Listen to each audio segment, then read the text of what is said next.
Microphone check. One, two, one, two. Let's see who's still rocking with your boy. I know. Probably alienated a lot of y'all, so I have no idea where this is gonna go. Yeah, what up, Z? What up, though? Let me know if you can hear me, man. I'm using my headphones, so hopefully the audio is gonna be loud and clear. Why you shocked to see me, man? I told y'all I was still gonna do the live. We still live?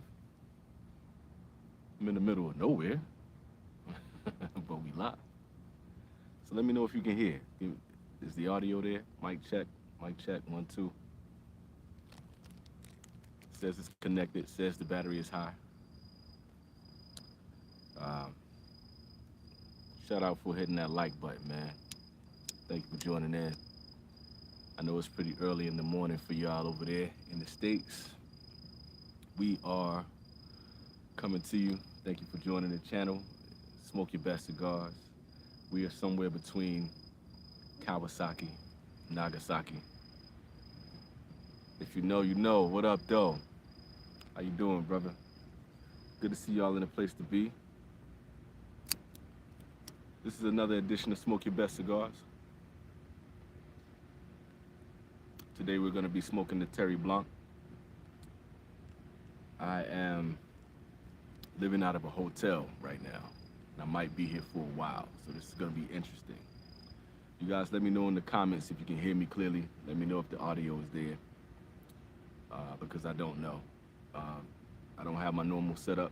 There's no rooftop. There's no mic check. There's no audio check. There's nothing like that. So it's just me, you, and hoping everything's coming through loud and clear. I don't know how long I'm going to be on. I'm going to go until either the headphones go out and my microphone goes out, or the cigar goes out. That's how we're going to do it today. Or they chase me out of here. That could be a possible thing, too. They could call the police on me. And I don't think I want to deal with military police. I don't want to deal with any police.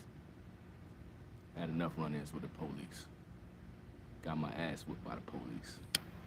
Never a fun thing. So I don't think y'all can hear me, man. Like, give me a thumbs up. Can you hear me? Give me some kind of microphone check, something. Let me know. How many of y'all are early morning smokers? Do you smoke in the morning? When y'all wake up, y'all lighting up something? If you do, what do you light up?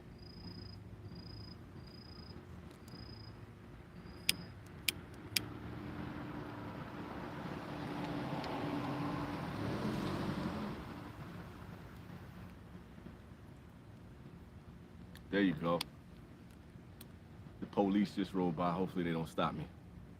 I'm out away from everybody else, though. We're gonna see what's gonna happen. They're kind of doing like a drive-by cruise.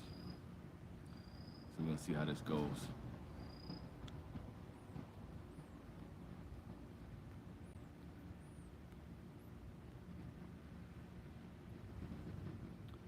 One thing that's kind of strange, man, is I was saying that I was gonna fall back on cigars, and I really wasn't gonna smoke very many. I kind of wanted to get back into. I'm good, man. I'm good. That's kind of what I was about to tell you about. I'm good. I was trying to get back into a place where I was getting myself together. This process that's been going on has been difficult.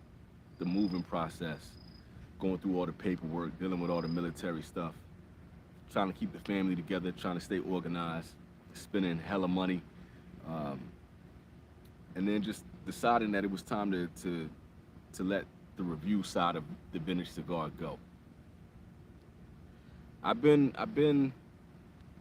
moving, so that was the main thing. So just before I go into the details, the main thing is I climbed Mount Fuji. I did that, and after that was done, it was time for me and the family to pack up and move.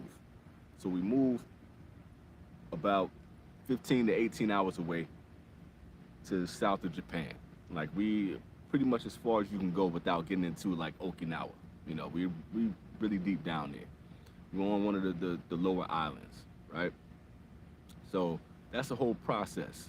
Moving out, cleaning your crib, organizing, getting rid of things, deciding like, what the new goals are gonna be, what the new options are gonna be, like how you're gonna, you know, what you're gonna do for employment, all of that kind of stuff. Like everything is new. Yeah, Lee, I'm good to go, man. Life is good.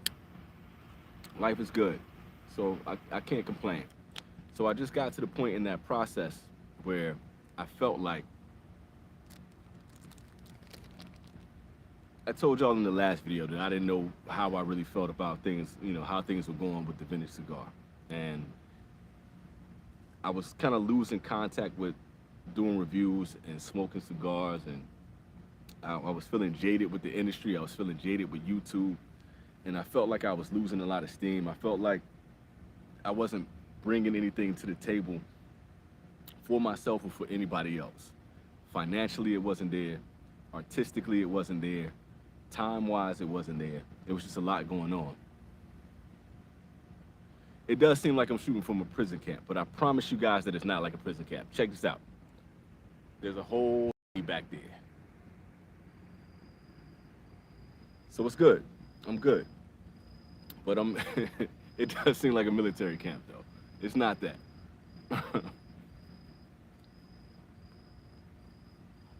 What you guys got to understand right now is that after we packed up the house, we had to come to this base and to this place where we're staying right now. And I'm living out of a hotel. And I honestly don't know how long I'm going to be living out of a hotel. Like, everything is kind of up in the air right now. I spent all day today, looking at houses, and the wife and I, traveling all around the city that we're in and trying to find a house that's going to work for us. And that's just kind of a weird thing. It's exhausting. And you don't know what you're going to pick. So you're with your spouse, and you're trying to figure out like what both of you like, and trying to figure out what's going to work best for you. And then you got to figure out what's going to be best for the kids. You got to figure out what's going to be best for the car.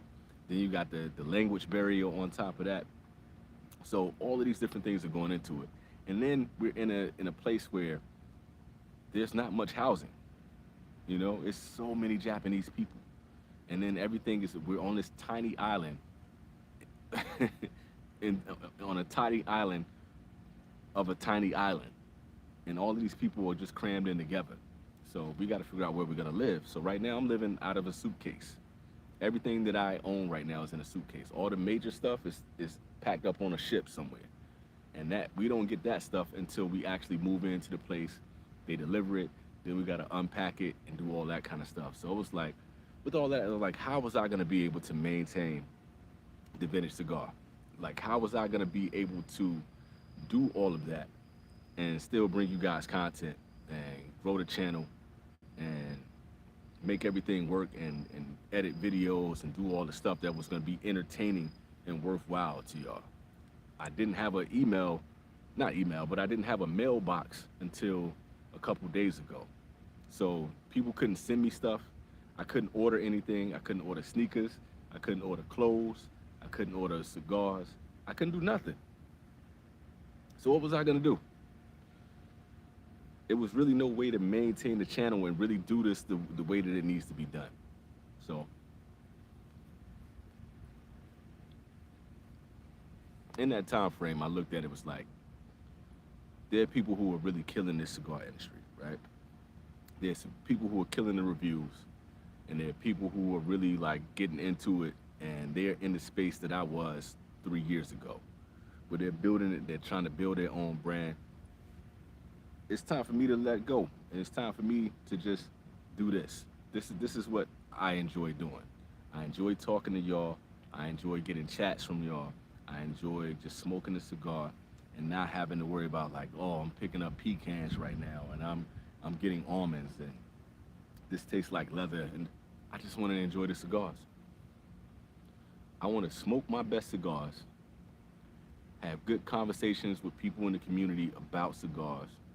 I want to be able to absorb the stuff that I really like. So Z said, not an early morning smoker. I like to wait for a decent meal in the afternoon. And that makes sense. I totally get that. That totally makes sense to me. Now, granted, when y'all get to see some of these views that I got and the stuff that I'm seeing right now, like in the way that I was on the rooftop, there were times that I would go up there and I wanted a morning cigar. I wanted um, something like from 20 Acre Farms, or I wanted like a brulee.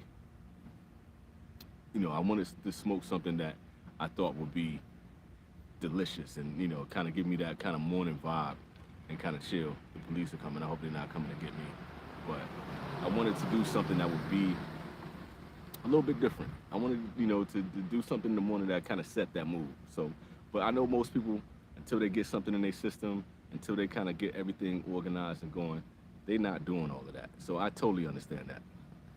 Pan, what's up, brother? Good to see you, man. Let's see, I'm off to work, going home. What's up? I'm just chilling out here in Japan, man. Just wanted to take a moment to talk to y'all, catch everybody up. Is there racism in Japan? That is a great question. That is an absolute great question. Yes, there is. There's racism in Japan. There's classism in Japan. There's sexism in Japan. It's a lot of isms in Japan. I think I told this story a while back. The other day, probably a couple months ago, I told this one on the live. I'm driving onto the military base, and I'm probably like half a mile away from the base, and I'm at a stoplight. There's one car in front of me, and you can look at the cars to tell, like, by the license plates if they're a Yankee. They literally have a Y up there, so that means it's a foreigner that's in the car. Usually it's an American, right? And there was another guy, like, when you're driving in Japan, they have scooters and they have auto bikes, motorbikes, that's what they call them, auto bikes. And, they weave in and out of the cars.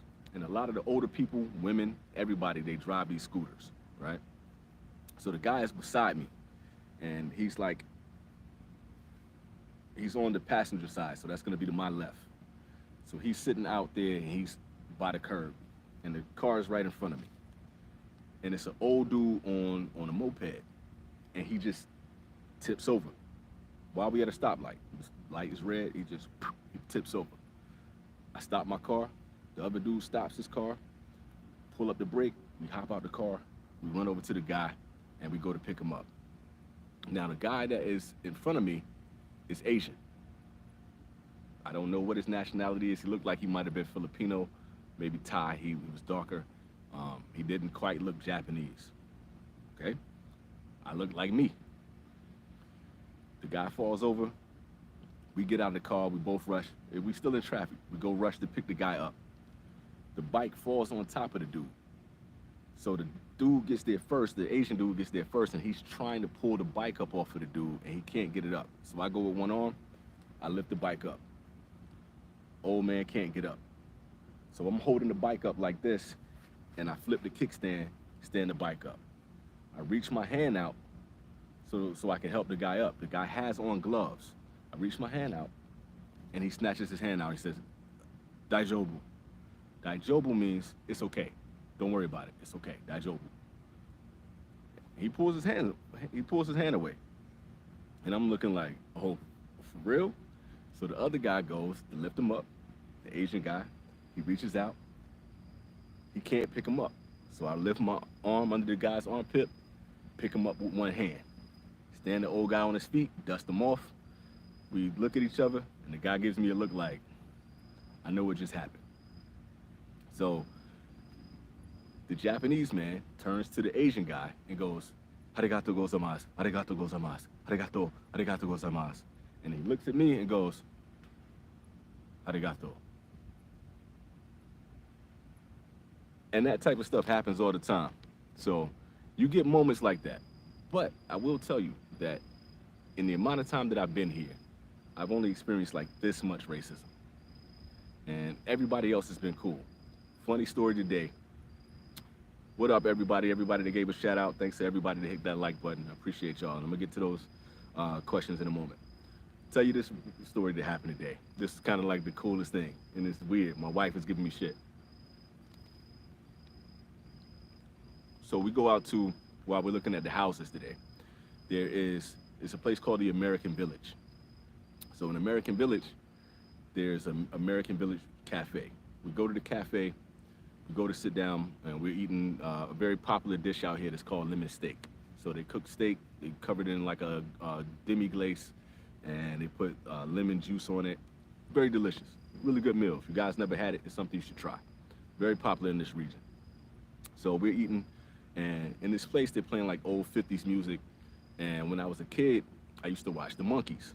I loved the Monkees. That was like my show. You guys, if you're really young, you have absolutely no idea who the Monkees were. They were a Beatles knockoff, but to me, they were better than the Beatles. That's a whole nother story. So I'm singing a song. When I saw her face, now I'm a believer. Right? So I'm singing a song and I'm eating my food and I'm jamming. And there are two Japanese ladies sitting across from us. So I noticed that my wife is looking at me while I'm eating and singing. I do this. Don't clown me. I eat and do this shit. So I'm really into the song. Like I'm vibing. Like I ain't even thinking about what's going on. When I look up, the Japanese lady across from me is like, "Oh, sugoi, sugoi, sugoi, sugoi." Sugoi means like amazing, very good, very good. So she's having a ball, like watching me eat my food and sing. Like I'm vibing. I'm having a good time. So I'm like, Hazakashi ne. It's embarrassing. Excuse me. Come in aside. I'm vibing and I'm not thinking about it. So they laugh, they go finish their food, me and my wife finish, and they get up before us. So when they go to the counter, I'm, matane, I'm saying goodbye, goodbye guys. And they come back and she comes with her iPhone and she's like, Shashin, picture. Can I take a picture? I'm like, yeah. Why you want a picture of me? But cool. So she comes in, she's over the shoulder. She, her daughter takes the picture and we posing, taking a picture. The daughter comes in, it's like, can I? I'm like, yeah. She takes a picture with me like I'm a celebrity. And I don't know if it's just because they just never seen a black man just chilling and vibing and having a good time. I don't know. But that's not racism. That's the shit that you love, man. It's more of these things. It's like I know I'm probably an anomaly to them. I'm trying to speak the language. I'm just having a conversation. Me and the wife are just chilling, and they were just like, "Yo, let's just take a picture with this black dude." So that's the kind of stuff that happens in Japan, man. I love it out here. It's just wild. Like that would never happen in the States. Ain't like I'm a supermodel, I ain't that fly. I'm fly, but I ain't that fly. I'm not famous, I ain't rich, but yeah, that kind of stuff happens, man. So when my man said, Ethan said he's live from Abu Ghraib. Oh, is that where you are, man? I never knew that, dude. What up, man? You were way busier than I am doing reviews. I see you all the time, man. You got a lot of stuff going on. I didn't know that's where you were, man. That makes a lot of sense. And part of my mispronunciation on that. RL, what up, brother? Long time no see. And Z, man, you know what? It's one thing about Japan. Japan has some very interesting moments.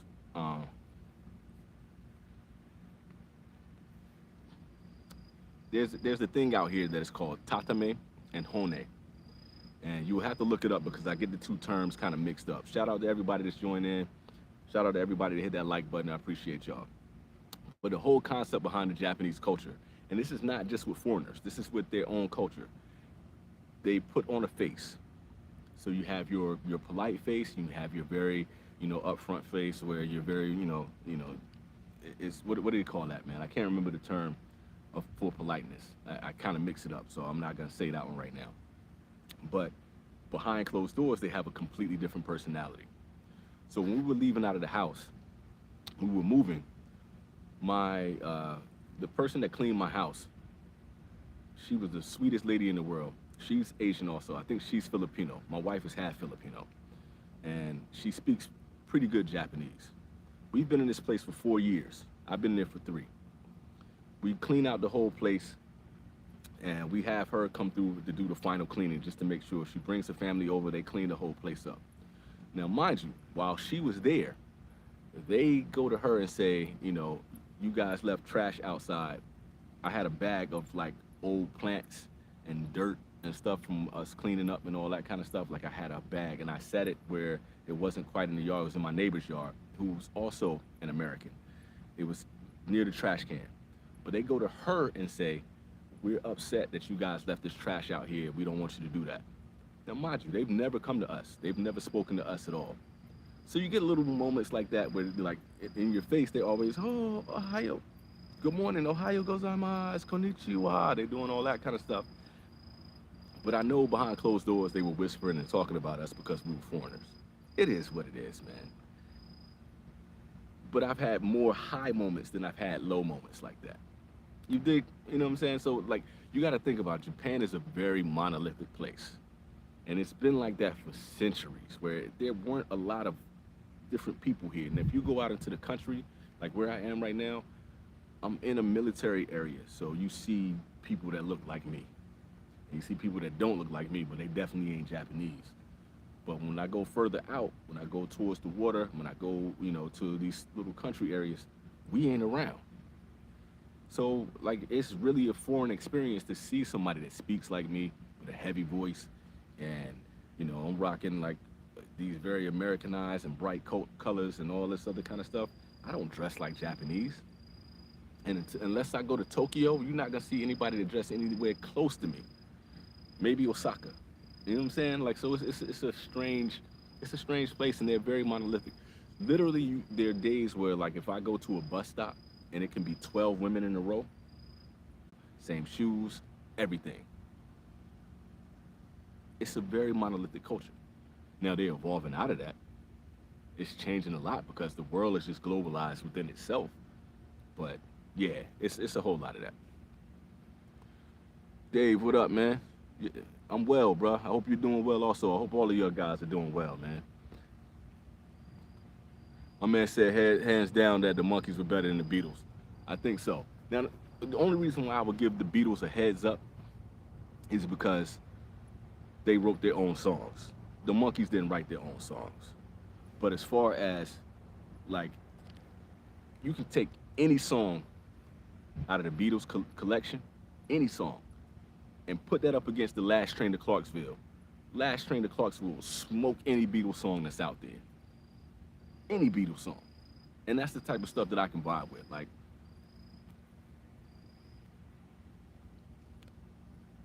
my wife, my sister-in-law, my father-in-law are diehard Beatles fans. And they're always playing the Beatles.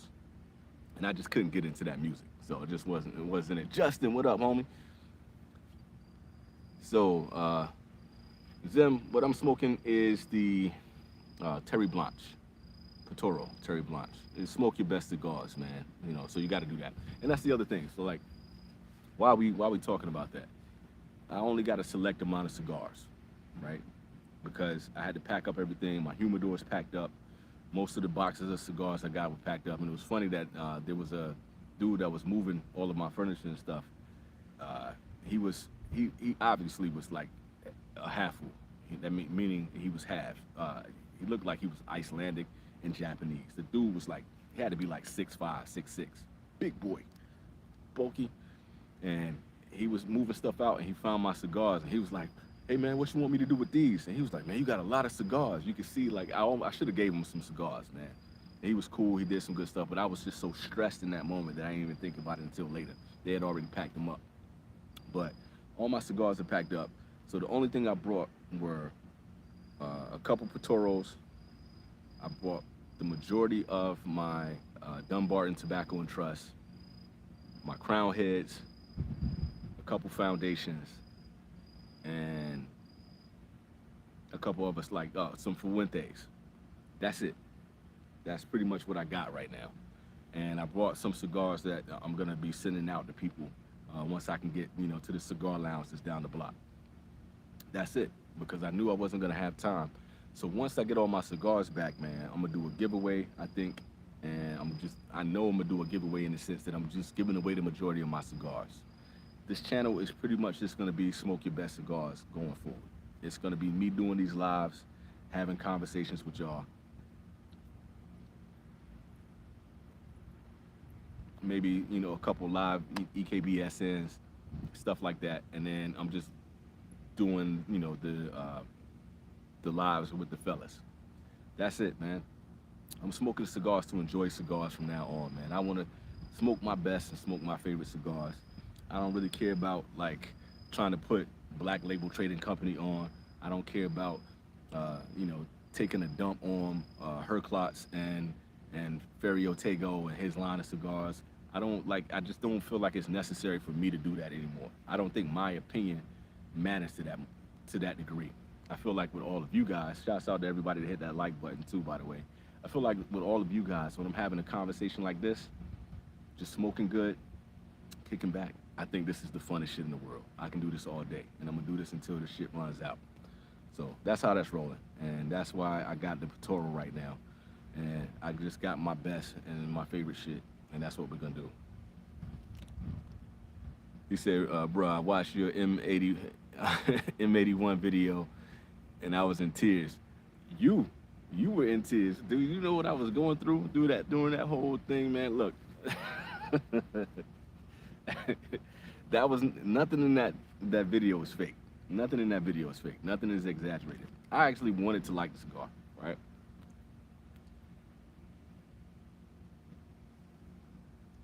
It's something that we're worth talking about too. I want to enjoy every cigar that I smoke. I really want to. And if it's a brand, if it's a brand new cigar, or if it's a brand that I generally haven't liked, I want to smoke that. And we're going to talk about this in a second too. I'm going to expound on this. But that particular review within itself, I tried, man. I swear I tried with that cigar. But I like Maduros. And oftentimes I'm in a mood for a very heavy, full body cigar. Most people hate that M81, dude, unless they front. And I don't understand why people are giving that cigar like, well, I know why they're doing it. They were giving this like cigar like these high reviews, and like Cigar Aficionado putting it at the top, and then you got like Cigars Daily like giving it these rave reviews, and they're doing it because they want celebrities and they want to sell these fucking cigars, and they're trying to make in good, you know, with these big names and these celebrities. Fuck all that. Y'all know I'm not doing that shit. Y'all just know that's not what I'm about. If I like the cigar, I would have told y'all I liked it. Now I will give it this much. By the time you got past the heart and you got towards the end of the cigar, it mellowed out and it smoothed out. That happens a lot, especially with Maduros. It gets a little bit, you know, fuller, it gets a little creamier, gets a little richer. But for the most part, nigga, that shit was bitter as fuck.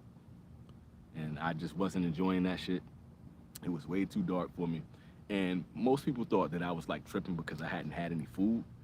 That shit didn't affect me. I didn't get a nicotine rush. I didn't get a head rush. It was more like, ugh, this shit tastes bitter as fuck, man. I wasn't enjoying that. So, yeah, that's how that went. My man said I tried 3 times and gave the box away. So this is what we were talking about, man. I was just talking with DJ, and I was talking with Cigar Hound Dog about this shit. And they were just like, it ain't even worth trying the cigar again. They don't even want to do it. So we were going in this whole diatribe of like about, you know, should you try cigars multiple times? And if you look at like say Halt, or you know, you look at Cigars Daily, or you got all these other people that's like, hey, buy this cigar again, try it again, do it again. Don't spend your money on a cigar if you're not gonna like it. But especially to please these companies, that's like some bullshit. Why would you do that? But if you really want to like understand, I think that you should try cigars multiple times.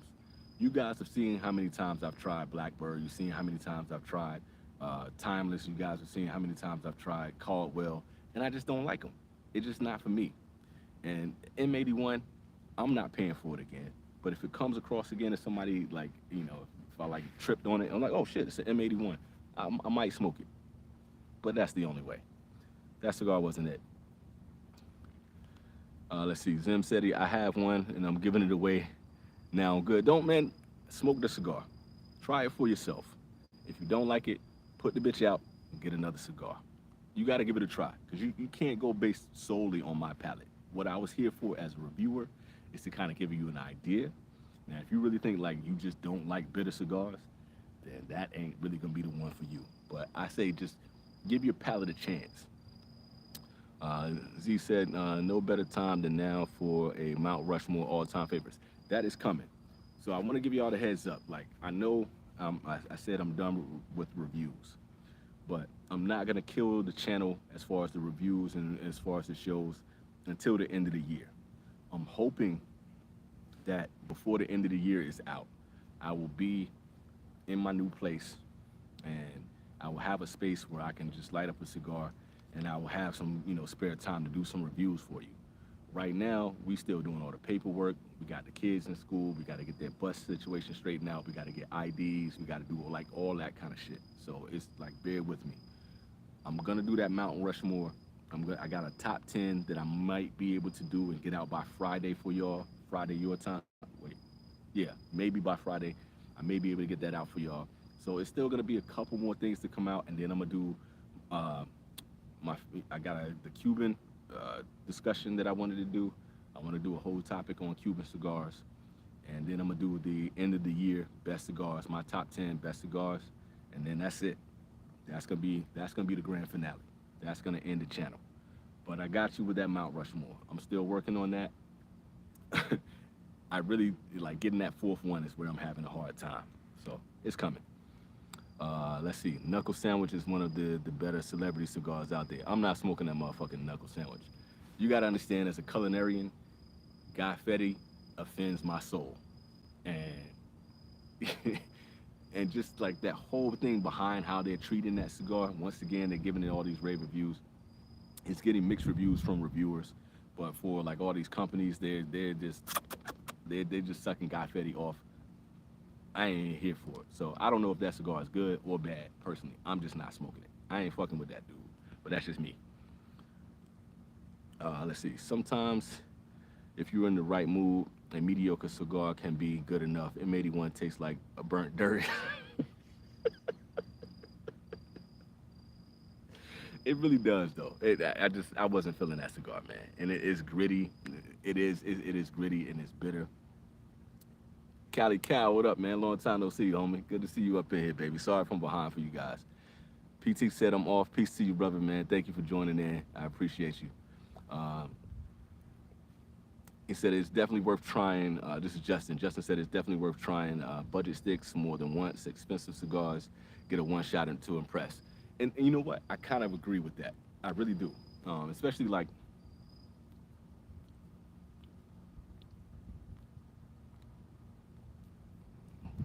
that my cigar was going out.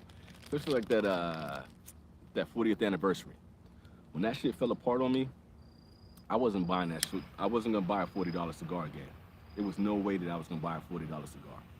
And I got a lot of faith in that company and in that brand in general. I mean, you got Florida La Santillas. It's a classic, right? But I wasn't gonna spend $40 to try this cigar again. If Matt from Cigar Hound Dog didn't send me that cigar, I was like, dude, you're gonna like this cigar. I never would have smoked that cigar again. So I get that. But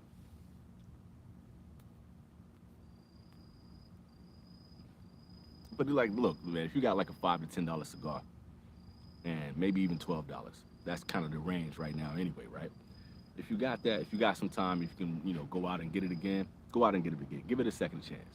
But don't do it solely based on trying to put money in these companies' pockets. Like, it's really not worth it because they got enough going for themselves. Like, they're trying to hustle you like, oh, just try the cigar again, smoke it again, buy it one more time. They're not gonna say like, oh, you had a bad experience with this, here, we're gonna give you another cigar. They're not doing that shit. So why are you spending your money if you're not gonna enjoy it? And there's so many other cigars out there that you can, give a try. You can go out there and try to see what works best for you. So, yeah.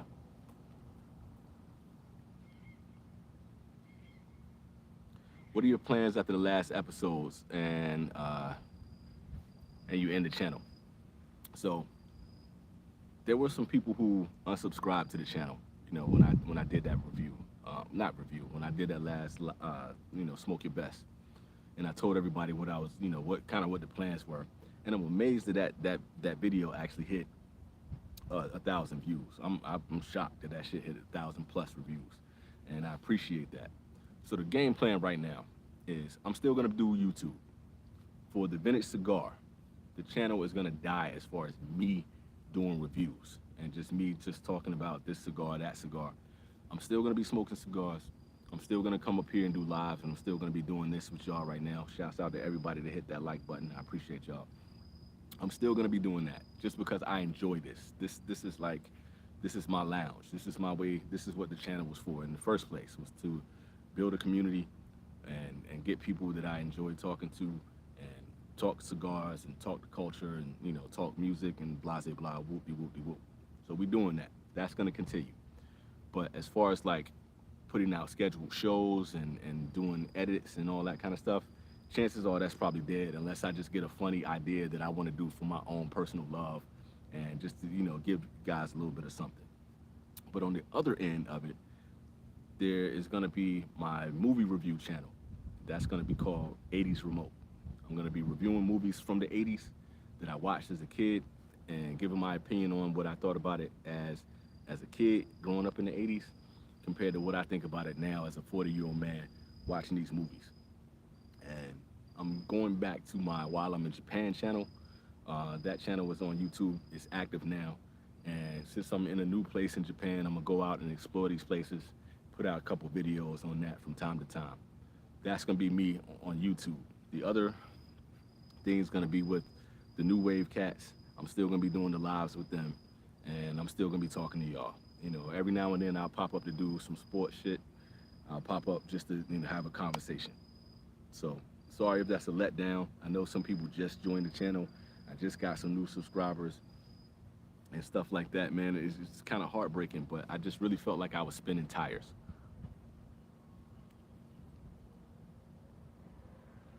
And I got to the point where I didn't love doing reviews anymore. And I didn't love dancing for these companies.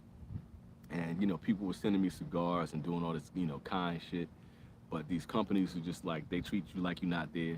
The algorithm, from TikTok to Instagram, they don't care about cigars and they don't care about cigar reviewers. They really, like a lot of these companies, except for like Steve Saka, they treat you like shit. They just like, you can get a few of the people who are doing like cigar of the month clubs and things like that. They'll look out, they'll support. But it was, really difficult for me being in Japan, trying to get all the stuff that I wanted to do and get all that stuff out there. It just wasn't working. So I decided just like to let it go. But I'm still rocking with y'all, man. So if y'all rocking with me, I'm rocking with y'all. We're gonna do it like that. Let's see. B, Alexander, what up, homie? Good to see you. Cali Cal just said, just picked up a box of the La Palina Goldies. You rocking right now for 40% off? You had to do it for that price, man. That cigar smokes like a fucking dream. It's a beautiful cigar, beautiful flavors, and it smokes like this. You always gonna have a nice burn line on that.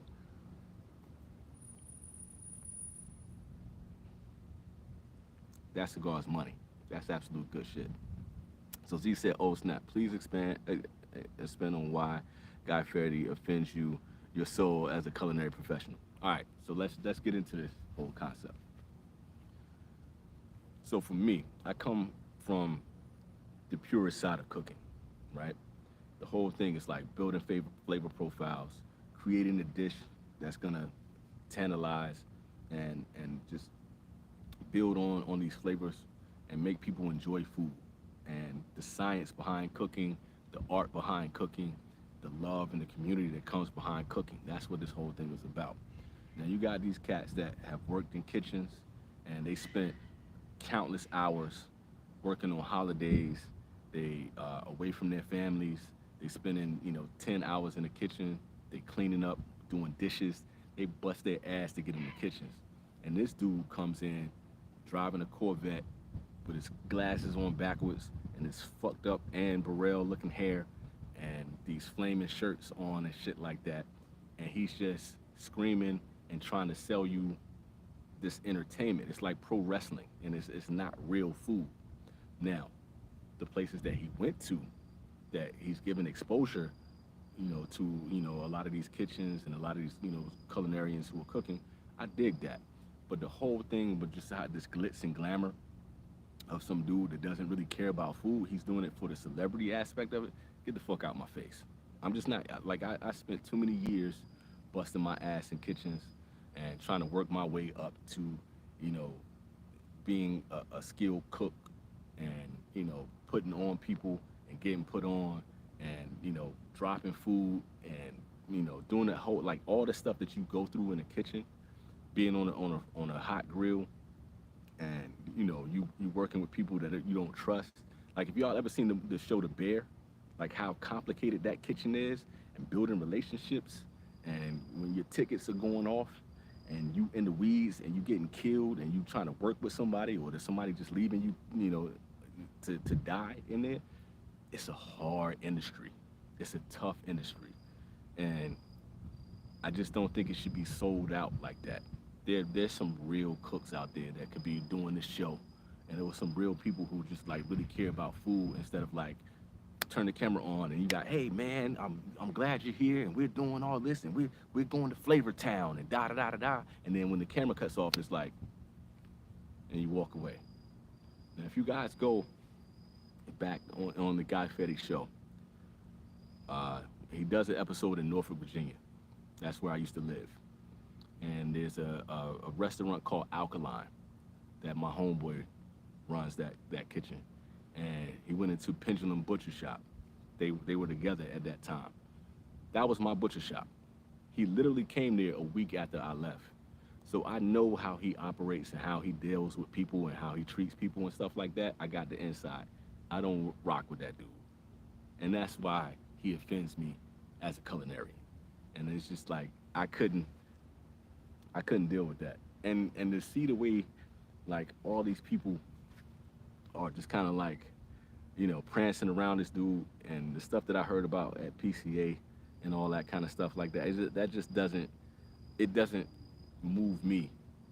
I like Saka was on Facebook the other day, and Saka was talking about just how he's putting out some of his new cigars, and why he's selling them the way he's selling them, how and the approach to releasing some of the new brands that he has and all that. And he was giving so much game and so much science behind just his craft and being an owner.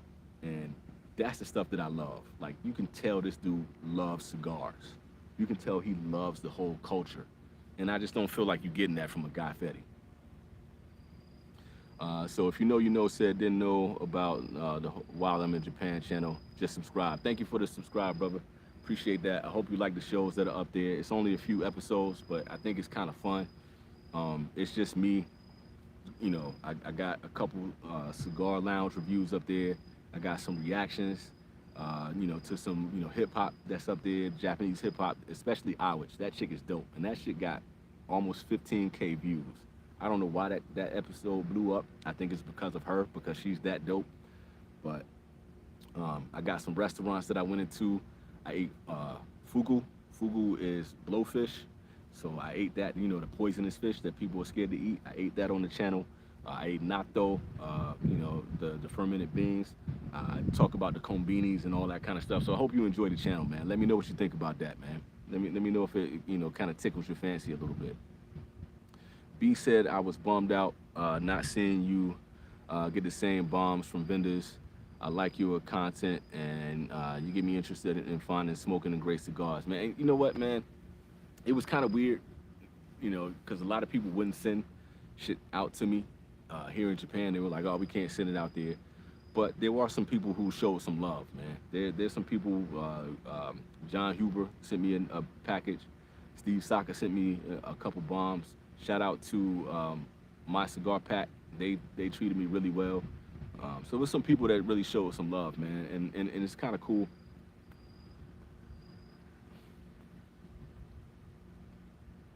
It wasn't really about like getting the cigars, but you do want to be able to give people the best reviews possible when you're doing this channel, and you do want to be able to introduce people to cigars and kind of show them what's new and what's hot. And it wasn't easy for me to do that, especially with the time constraints and getting the cigars. It was very difficult. But I did try to make the best out of the reviews and give you guys like the real. Like, I really try to be in depth. I really try to be descriptive. I try to be entertaining, and I try to make it fun. But I also try to, like, just from my palate, to yours, you guys can kind of understand what the cigars was tasting like, how they smoke. I try to be intellectual and fun at the same time. I really try my damnedest. Like, I still care about that. There's still a part of me that like that wants to like be in depth and talk about cigars, but I just didn't feel like YouTube was giving back enough, and I didn't feel like, with all the time, like when you do a review, you're spending about an hour to 2 hours doing the review in itself, because you got to smoke the whole cigar, you got to set up, you got to smoke the cigar, you got to break it down, and then you got to go after that. You got to go and do all the editing, and it was no financial benefit to it, and the really the only thing that I got back is being able to do a live like this. I got 17 people watching the live. I got 20 likes right now, and I'm able to talk to you guys in depth about cigars and have this interaction. This is the shit that I fell in love with. So I felt like this is just more fruitful for me. So I just stripped everything back down, and I wanted this to become a hobby again. I wanted to get to the point where I'm just not burnt out with cigars. And I still love these cigars, and I still love the people who love cigars. Like, so that whole brother, sister, the leaf thing is kind of where it was at for me. Justin said some people became so brand loyal that they will back up bad products. Yeah, it was happening, man. These companies don't care about anything but the bottom line, and that is absolute facts, Justin. That's the same thing that we've been talking about. And I'm just not that. I'm not that person. That's just not me. And I didn't want to be shucking and jiving and dancing before anybody. I'm not doing that. And I felt like a lot of the stuff that we were doing, if we're doing these reviews,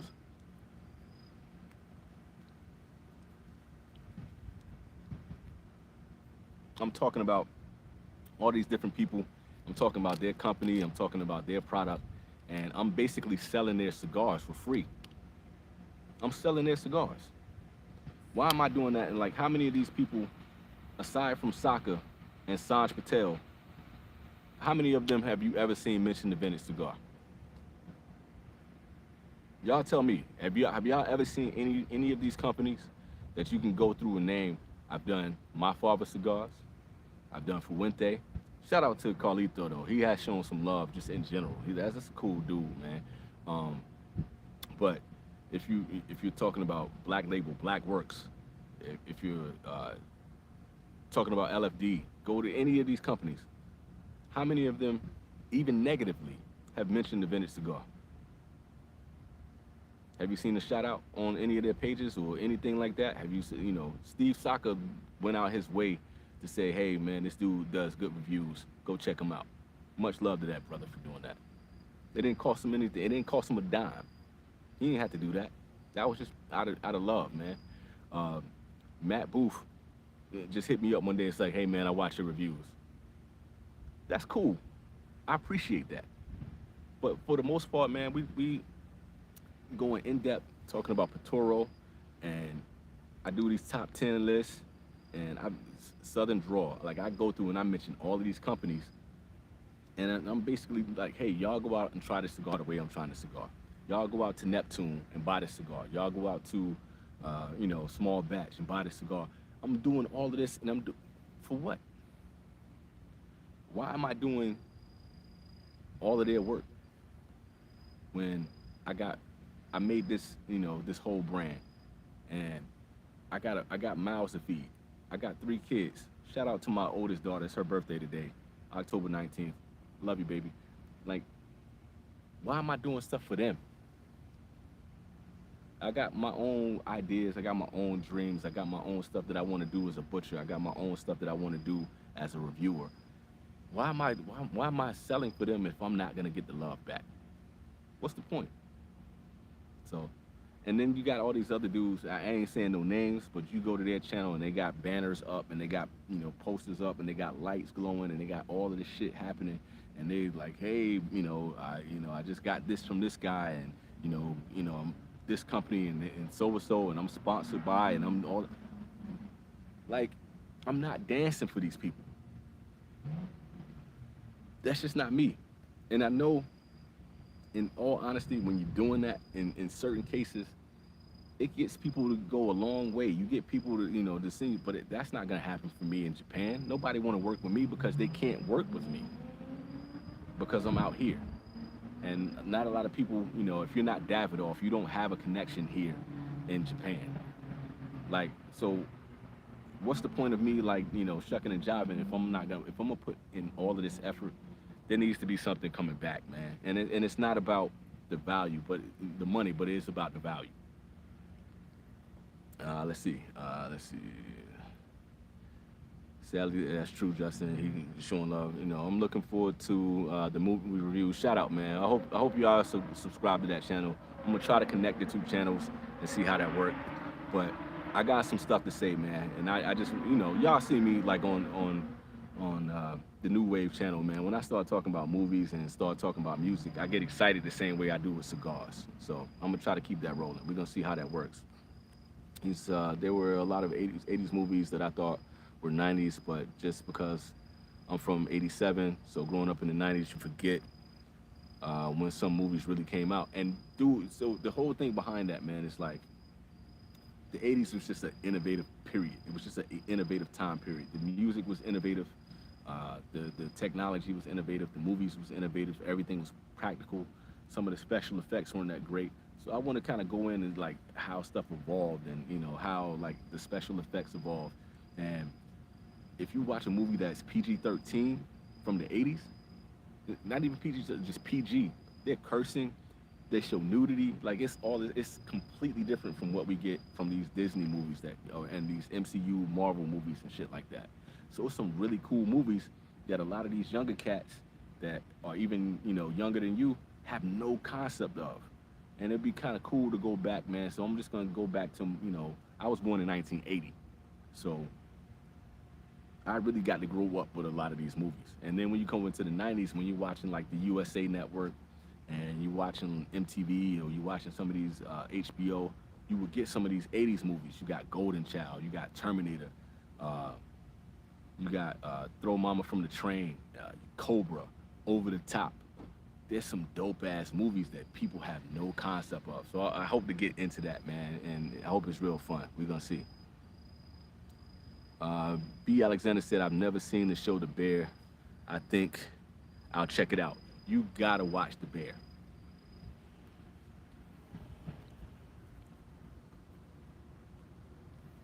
My two favorite TV shows all time are The Wire and Breaking Bad.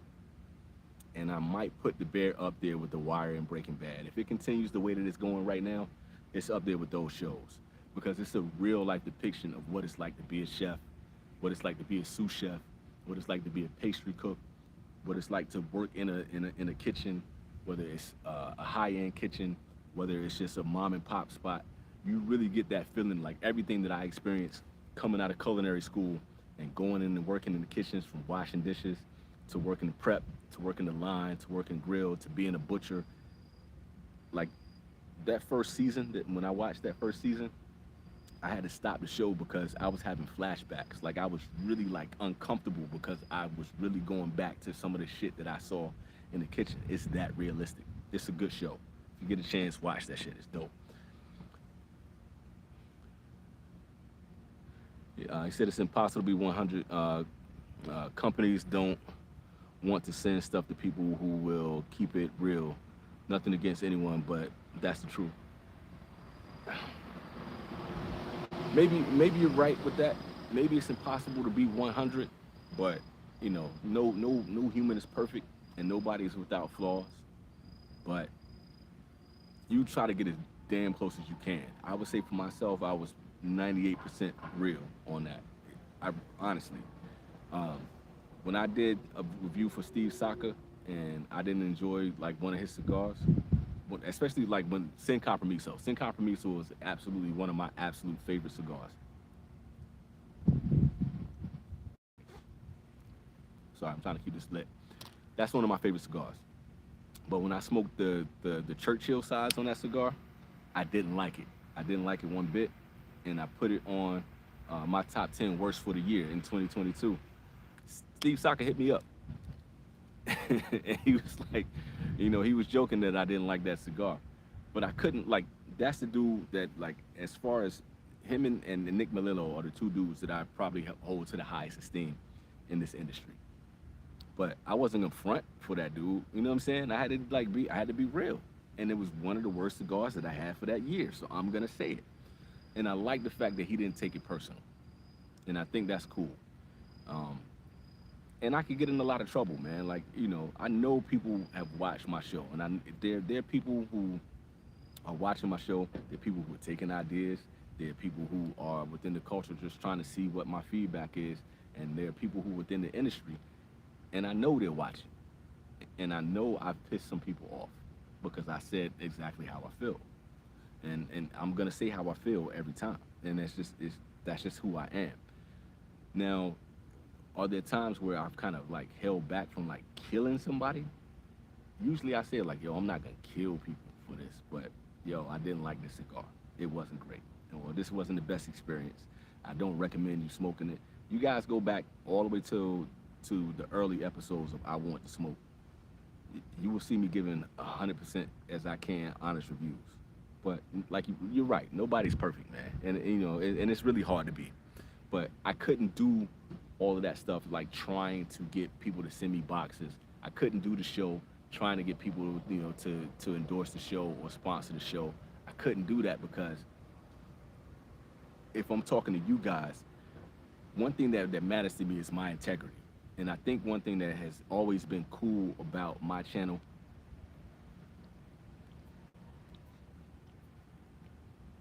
and the people who watch my channel, I feel like all of you guys have been dope. And everybody, y'all come in, y'all watch the lives, y'all show love. Everybody comments on my videos. And if y'all notice, like I try to respond to everybody, because the people have shown that much love. That part mattered to me the most. Like my integrity mattered to me a lot. That was like a huge thing. And I just felt like if I was gonna do this and if I was gonna do it long term, nobody was gonna like really take my palate. They weren't gonna take my perspective. They weren't gonna take my opinion seriously if they felt like I was bullshitting them. I'm just not a bullshitter. It's just not my way, man. I just can't operate like that. Z said I'm totally down for the 80s movies then and now reviews. Shouts out to that. I was into your Arnold and Stallone and Van Damme's, etc. No doubt that was a cool era right there. Don't forget Chuck Norris and Charles Bronson and all them. I watched a few of them lately, and it's cringe. It's still nostalgic. If you want to talk about cringe, I went back and I watched Demolition Man with Wesley Snipes and Stallone. What's the other girl? Sandra Bullock. She was so beautiful to me. I was in love with Sandra Bullock. I went back and watched that shit. God damn, that's the weirdest fucking movie. That movie is so fucking weird, dude. And everybody remembers the three shells and shit. But it was so much like Taco Bell product placement in that shit.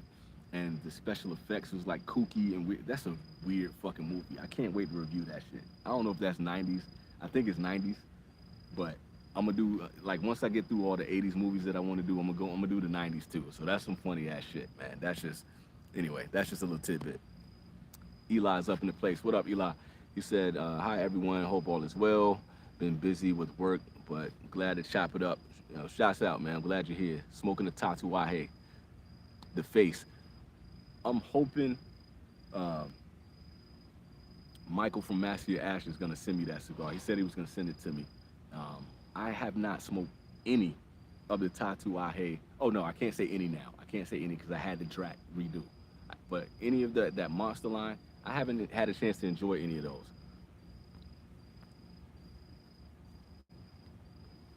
I heard all of them are different, and that's kind of a cool thing. Tatuaje can be kind of hit or miss for me. I like Tatuaje. When they're on, they're on. When they're not, it's like, eh. But I am curious about those, so I hope you're enjoying that. Cali Cal said, people like, should I smoke this? Hey. Hey. Neptune should definitely be cutting you a check. Look, I gave a whole lot of love to Neptune. And you know what's funny about that? I still think they're the best, honestly. And I still go to them if I'm buying cigars for myself. I still do it. But I went to them and I was like, hey, I want to, I want you guys to sponsor the show, and I want to work with you guys to do a partnership. Just because I shop with you all the time, I shout you guys out, and they left me on read.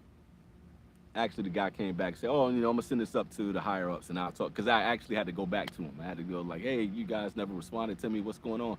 And He was like, oh, you know, I'm gonna send this up to some people. You know, I can't do anything about that. I'm gonna send it up to the big wigs. Da da da da. They never got back to me. It is what it is. I can't be mad at them for that. That's their choice, right? You know, they don't owe me, but you would think, you know, with the amount of traffic that I've given them, the amount of traffic that I've sent to them, you would think they would be like, okay, this guy has a growing channel. He gives honest reviews. He showed a lot of love. Maybe we can work with him, but that's not their thing. If they don't do it, they don't do it. I can't force them. Shout out, man, for giving my daughter some birthday love, man. That, you know, that's a good girl. She's 24, and she's just an awesome person. Way much of a better person than I am, man. She's a wonderful human being, man. So appreciate that, man. Much love. Golden Child was awesome. I didn't want to eat oatmeal after that movie. Word up. I remember having that same effect too. And the girl that was in Golden Child, man, when she jumped out of that tree, I remember just being in love with that chick, man. I remember thinking she was like the flyest chick in the world. And she wasn't a great actress, but god damn it, she was gorgeous and she just had so much personality. She had that it factor on camera.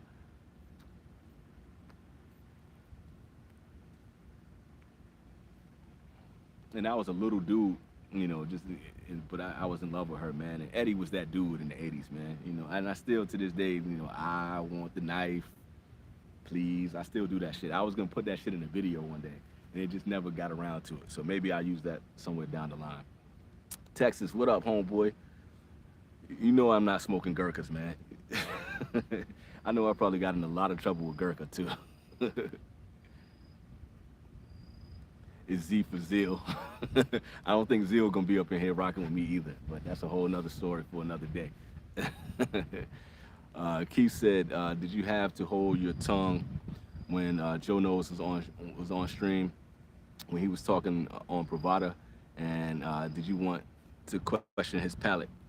I did want to question his palate, and to be honest with you, I don't have like a relationship with Joe Knows. I don't have a relationship with him at all. Some of the other fellas do, and you know they've met him and talked to him in person. Um, and you know, it's kind of an interesting thing for me with Joe Knows, man. Like the stuff that he comes up with, you know, from his palate, I can't tell him he's not tasting it. But some of the stuff, I feel like it's exaggerated and it's a little over the top. And I feel like Brian from Pravada does that same thing. And I really feel like he's trying to attach himself to Pravada. I don't know if I would be down for that, but I can't knock that. Whatever he's doing and the way he's doing his reviews, that's his lane. In my opinion, some of it comes across as disingenuous to me, and I enjoy having that conversation with him. And we're gonna be doing a show. We're gonna be doing another show with uh, you know the just with the crew, man. We got somebody that's coming on the show that y'all gonna be real interested on my opinion about this person that's coming on. It's gonna be really interesting. I didn't have to bite my tongue with him, but I did want to just be as forthright as I could be. There were some times where I really felt like I could have gone in, but it just wasn't. I don't think that episode really warranted it. I really tried to just let him speak his mind and get his thoughts across. But I try to be honest, but not confrontational. And there was never a moment where I really felt like anything that he was saying to me was something that I need to really like be like a police officer for that moment, if that makes sense. I didn't feel like it warranted it for that show. And we had some disagreements on the show, and then we had some moments where I was like, I'm giving him the face like, bro, really? But that's really as far as that went. As Jerome said, "Fam, your background makes me think about Denzel line Training Day, Pelican Bay. I'm gonna send all you motherfuckers to Pelican Bay. King Kong ain't got nothing on me." No, but it's cool. I showed it to everybody that's here. Like it's a whole city back there. So it's dope, man. It's some good stuff back here, but I do feel like I'm kind of in prison right now. I've been getting that since the live started, but anyway, it's neither here nor there. Jerome, what up, homeboy? How you doing, man? Peter, what up, homie? See, this is why I like doing this live, man, because it's cool that like I talk to a lot of y'all like offline, I'm learning people by name, man. Y'all show so much love, man. Like it's cool, and I love. Like I feel like I'm talking like at a lounge, man. This is the shit that I love, man. So shouts out to y'all. Shouts out to everybody that hit that like button too. Lee, what up, man? I'm gonna do my best, man. You take care, man. I know you gotta go, man. But thanks for showing up. Hopefully I wasn't too late, man. But thank you for coming in, bro. We got the Patoro Terre Blanche. It's a lot of lights out here, so you can't see it. But that's what we smoking tonight, man. Smoke your best, right?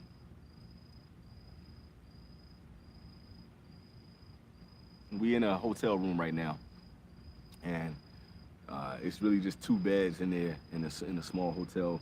And I didn't want to smoke anything that was too strong, but I wanted to have a really good cigar. But when my wife and kids are in there, man, so I didn't want to run them out of the room with a super heavy cigar. So I was trying to keep it light tonight. Oh, you got to kind of be, but you always smoke good, Jerome, man. You like, yo, so never doubt that, man. Honestly, I wish I could smoke like you right now. Honestly, I wish I could. Um, let's see. If you know, you know. Said I recently saw an interview claiming that King Kong line was improv. I'm almost sure that whole line that whole thing. I think the whole scene was pretty much improv from Denzel in that moment. And just that to come off the top of your head is like I'm gonna have all you motherfuckers in Pelican Bay. It's a brilliant scene. It's just a genius scene in general, man. The way he did that. Oh, you motherfuckers shot me in the ass. You motherfuckers. That shit is just genius, man. And I love Denzel, man. I do Denzel impersonations all the time, and like I just love the way. This is the funny thing about Denzel, or Denzel, is the way he said his name was actually pronounced, Denzel. Denzel, he doesn't even have to act anymore. Denzel was just being Denzel in the shows. Like he don't even have to be anybody else. He can just be himself. And I'm laughing too much to do an impersonation right now, but it's just funny that he never changes his dialogue. He never changes how he talks. But to be able to make a scene that live and that real and have that much intensity in that scene, oh Jake, I'm surgical with this one, Jake. Like the shit that he did, that whole scene from the house to being out there in the streets. I'm like, oh, okay, okay, I see how you motherfuckers are right now. That shit's just brilliant, man. It's just good acting. I love that shit. When is the move? No more reviews, but you will be still holding the lives. Yeah, Eli, I'm still doing the lives. I've already moved. We took a ferry all the way here, so we loaded the cars up on the ferry. It was a 21-hour boat ride from Yokosuka to basically Fukuoka.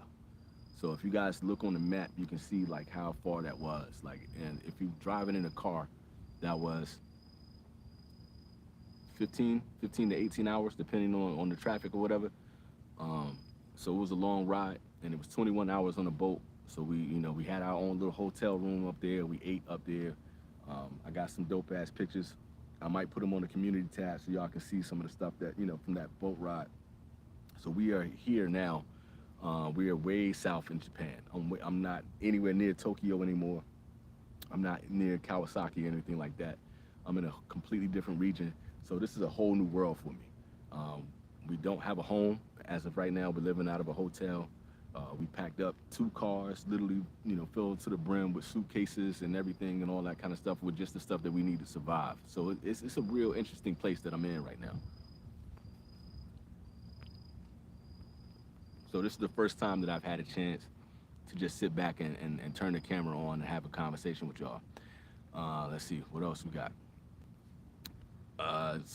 Equalizer 3. I haven't seen Equalizer, man. I want to check out Equalizer. Like, I haven't had a chance to really kick back and watch any movies or anything like that, just because being in the space that we're in now, like, everything is about getting everything organized, getting, the kids prepped for school. They just started school yesterday for the first day. Now I got to get them, their bus tickets and all that. And everything dealing with, like, the Navy and just dealing with, the government, military. Everything is paperwork. Everything is getting IDs and getting your cars registered and, allowing you to get base access. My wife is in a very high position here with the military, and we're both civilians, so we got a whole different ball game. We got to find a house. Like, it's a lot of work that's going on right now just for us to be able to live comfortably again and to get situated. So I haven't had any downtime to watch any movies. I want to watch Equalizer 3 and the new Martin Scorsese movie. When that comes out, I want to watch that. So whenever I get some downtime, I'll start catching up on movies and shit like that again. If I have had any kind of downtime, I've been trying to catch up with the NBA and the WNBA. And I don't know if you guys saw the WNBA championship. That was a great basketball game. I don't know if y'all watching those girls. Angel Wilson got busy with her beautiful self. She got busy tonight. And it was kind of crushing to see Breonna Stewart go through what she went through. Um, it was a great game. So that's what I really been focused on. So I'll get back to the movies when I can, man. I just haven't had a chance to. Uh, he was supposed to survive in training day. Yeah, man, I did hear that too, man. But he said Lonzo was so evil that he couldn't make it. And I like the way they took him out too. And it was kind of reminiscent of not Goodfellas. What is that old school gangster movie, man? Godfather. When they sprayed up the car and took him out, that was one of the best death scenes I've ever seen in a movie because he went out like a G. And the desperation of him, losing everything that he had, and his whole world just come crashing down from all the shit that all his karma coming back to him, and it all like ending in that moment, and they sprayed that car up. That's just a beautiful scene. I'm glad they did it that way. I'm glad they didn't let him survive, and it would be kind of interesting to see what if they could have extended that movie to what his life was like after that. They kind of did that with what was that TV show? I didn't like it after the first couple seasons, but Snowfall. Like when you saw like the way he rose and then he fall, like the kind of see the rise and fall of a personality that's like that is kind of dope to me. But I like the way that Lonzo went out. I think that was just brilliant. Uh, Texas tourist, no last name is Zani. Okay, word. I like that y'all chop it up in the comments without me, man. I appreciate that. Oh, it's available on Prime. I got Prime, so I should be able to pull that up, man. And if I can watch that tonight without waking everybody up, nah, I gotta get up early. My wife gotta get up at like 5 a.m. and I gotta do some stuff for my daughter, so I probably won't stay up to watch that, man. I'll probably just put on a podcast and go to sleep after I do that shit with y'all. Have I seen Harsh Times from 2005? I haven't seen that, man. I haven't seen that, Peter. Give me kind of a synopsis on what that's about. The last movie that I started watching, damn, I dropped my cigar. The last movie that I started watching was a horror movie.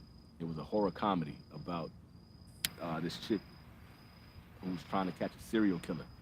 And it was kind of like Back to the Future. I think this was on Prime too. It was like Back to the Future. She goes back in the past, like her homegirl created a time machine, and she tries to go back and stop the killer from killing her mom and killing some other people. It was dope, man. It was really interesting, and I like the fact that people are taking new ideas because so many movies are like kind of repetitive right now. Everybody's doing the same thing. I thought this was a good concept for a movie, but I didn't finish it, so I don't know what happened at the end of that movie, and I haven't been able to go back to it.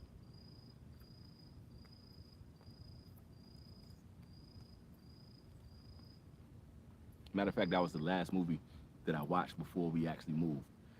I was in a hotel at the time, and I took some time to watch that shit. And I want to go back to it. I've also been trying to watch not The Boys, but what it's called, Gen V. Gen V has been pretty entertaining too, but I'm probably like 2 episodes behind on that, so I need to watch that too. So it's a lot of stuff that I'm trying to catch up on, man. But it's been super busy, man.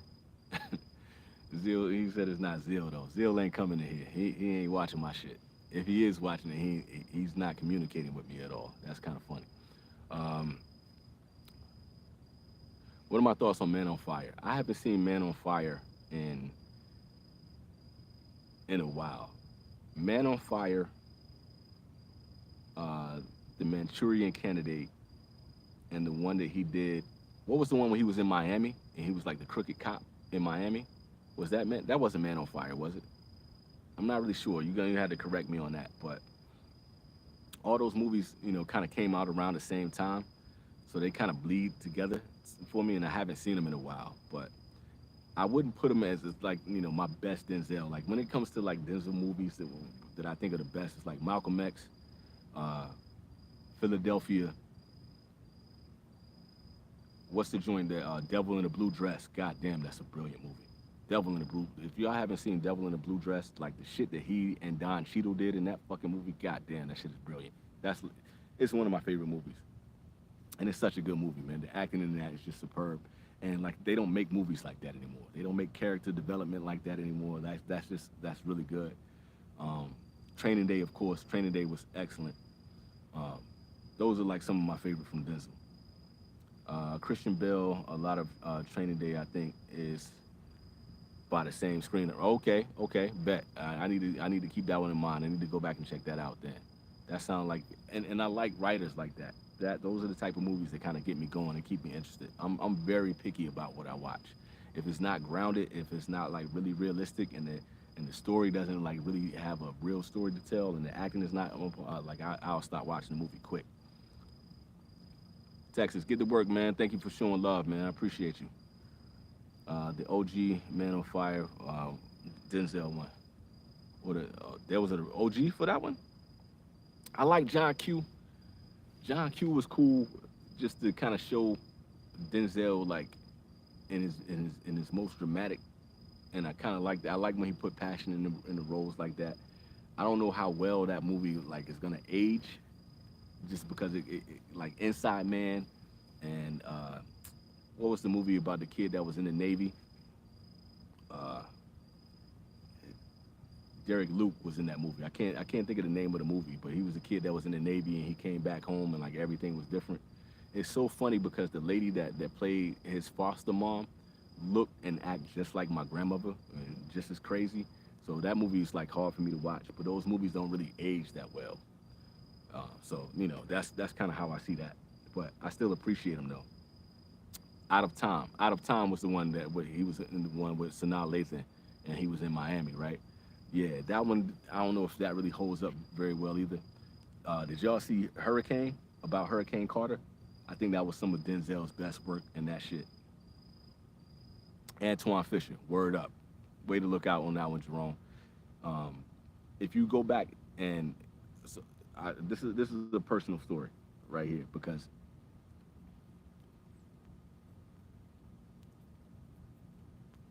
y'all gotta excuse the language on this one. This is not a word that I say very often, and you will kind of understand why once I go into this. So with Antoine Fisher, when he goes back home to the foster home, and the lady opens the door, and she's like nigga, and that's how she addressed him. That shit gives me flashbacks, and here's why. So my father passed away when I was 9 months old. I was a baby, and I never got to meet my pops. I look a lot like my father. If I show y'all pictures of my pops, especially like when he died at 30 years old, if I show you like pictures of me now and him when he started to fill out and grew his beard and all that stuff, it's crazy how much I look like that man, right? So my grandmother was insane. She was absolutely nuts. She was a stone cold bigot. My mother is light skinned, and she hated my mother. She hated my mother just because my mother was light skinned. And I went to her house one day. I was probably like 15 or 16. And when I opened the door, she was like, "You look so much like your daddy." And she would call me by my brother's name. And she would be like, P. And I'm like, "I'm not P." And she was like, "Oh, well, baby, I get that mixed up sometime. It's no problem." And she's like, from here on, she was like, "You look so much like your daddy." And she was like, "You dark just like him." She said, "I'm gonna call you little black nigga." And from that moment on, she called me little black nigga. She never called me by my name anymore. And she was calling me, but like, my family calls me by my first name. They don't call me Keelan, but they call me by my first name. And she stopped.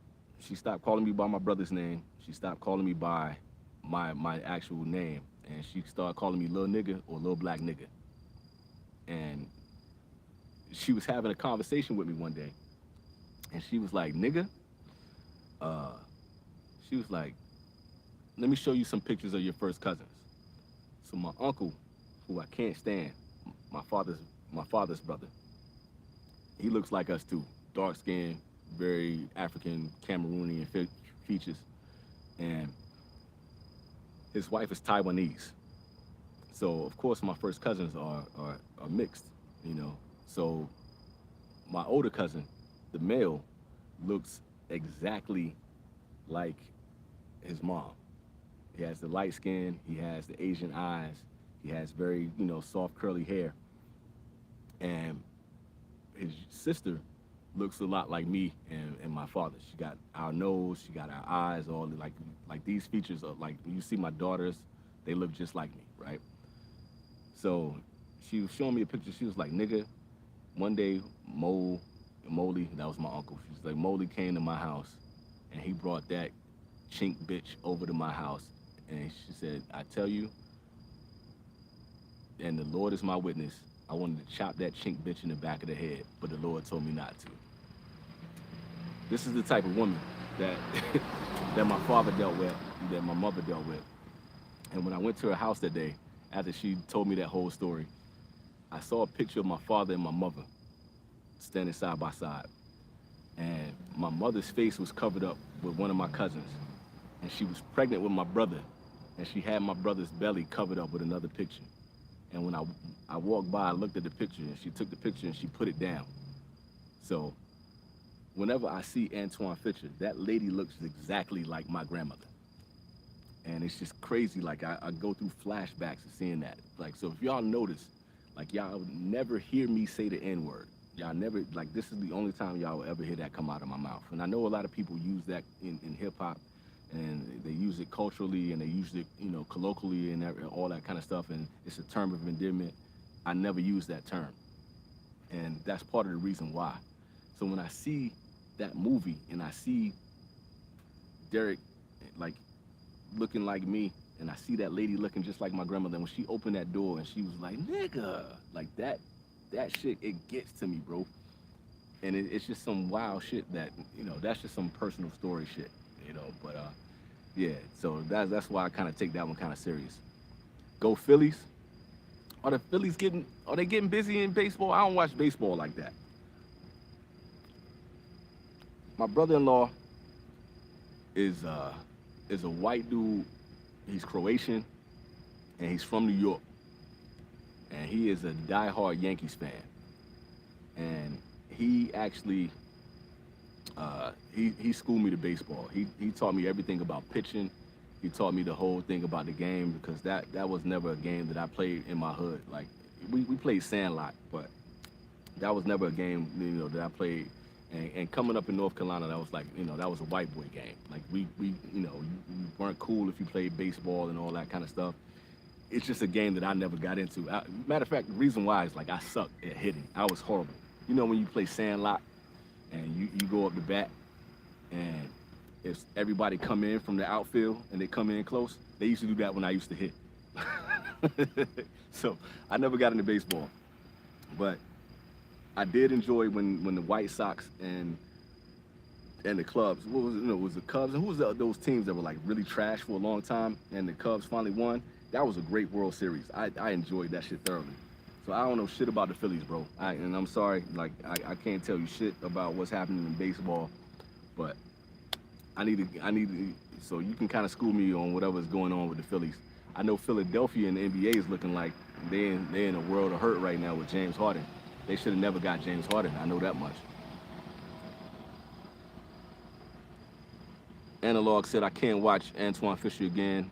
I lived some of that. You know, and it's kind of personal. Like if you experience that, that's one of those movies, man, that's like, it's kind of like what I was talking about with the bear, right? Like if you lived it, it's so visceral. Like you feel every moment of that, man. And I know, like being here on this Navy base, I know like I can talk to some of these brothers.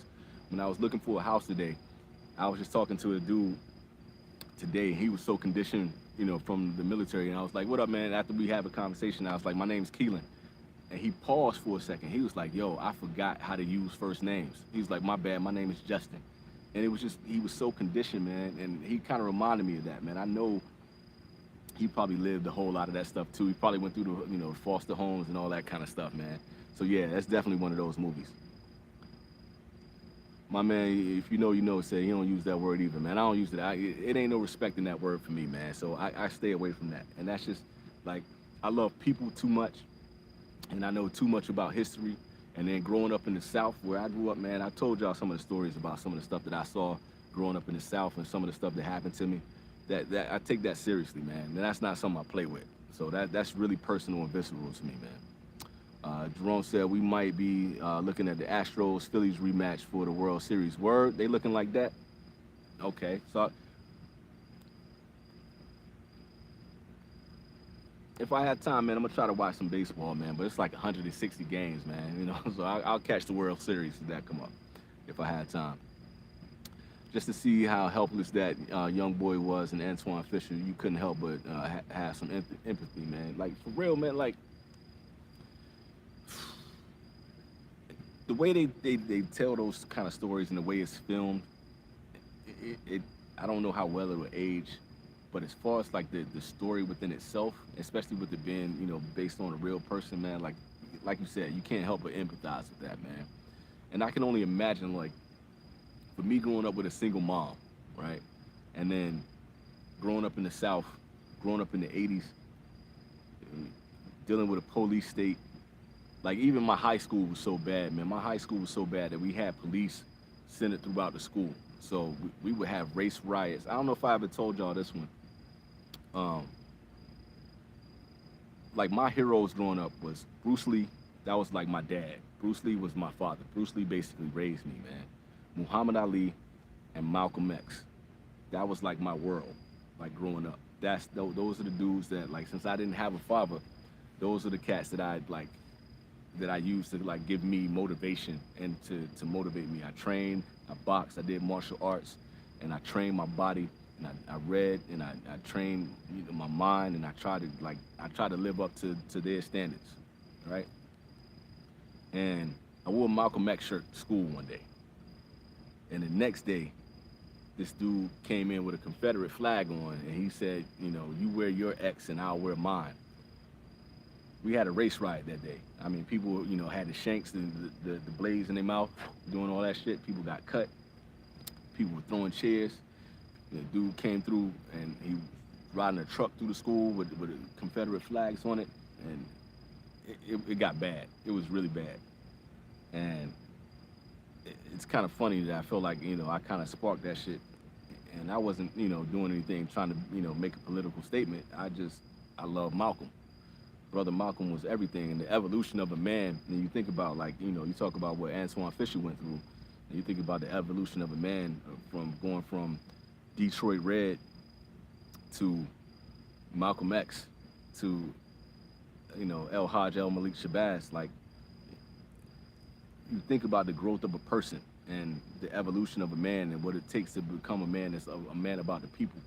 That was the only message for me, But to have that shit turn into like, people really getting hurt over some racial shit. In these 43 years, man, I've seen a lot of shit, man, especially being here in Japan and being able to see a whole different culture and growing up in the South, man, it's a blessing to make it this far. My pops didn't make it past 30, and I really didn't think I was gonna make it past 30. I'm not gonna hold y'all. Like, I really didn't think I was gonna make it. So I can sympathize with that, man, and I can sympathize with anybody, growing up with a single mom. I didn't know if I was gonna make it, let alone somebody that didn't have a family, that didn't have aunts like I had. My aunt saved my ass, I was able to watch Bruce Lee movies and stay in my house and stay safe. I didn't have to worry about, like, I could go to any of the rougher neighborhoods in my area, and they showed me love. I was a weird dude, man. I was a dude, like, doing poetry, and I had dreadlocks down to my shoulders and shit like that, and I dressed differently than everybody else, man, and people showed me love, man. I ain't never had to worry about it. Ain't nobody pulling no guns on me. They ain't trying to rob me. And there's so many of my homeboys that didn't make it. There was a cat named Kenny Freeman that got shot in the hood. Good kid, and he just, cats just bucking for no reason. He caught one in his rib, and it went to his heart. And he couldn't have been, he wasn't over 16, you know what I'm saying? And there's so many people from my neighborhoods and, from my block and all that just never made it out. So, and I knew dudes, man, they ain't had no money, they ain't had no shoes. They wearing their brother's clothes and they wearing, hand-me-downs and, had to stand in line to get clothes and all that kind of stuff and going to food drives. Like, I could have had that life and I didn't. So anybody that went through all that kind of stuff, man, I definitely sympathize and empathize with that, man. So I totally feel y'all. Let's see. Uh, yeah, y'all ain't really saying anything else, man. Sorry if I'm being a Debbie Downer, but like, this is the stuff, man. Like when you having a cigar, man, you talking to people.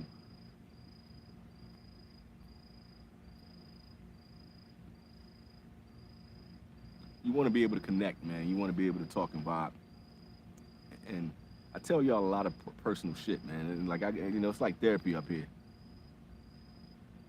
And I came a long way, man. That's just some facts, man. And like it's good to be able to say, look, man, I'm 43. My oldest child is 24 today. She turns 24 today. I was 19. I was a 19-year-old dad, yo. Can you like? I was talking to my daughter about that, and I was like, can you imagine having a child at your age right now? And she was just like, yo, I don't know how you did it. I don't know how I did it either. But I guess the best way that I did it was having a family that was, willing to stand behind me and support me. If it wasn't for my moms at that time, man, like I don't know what would have happened.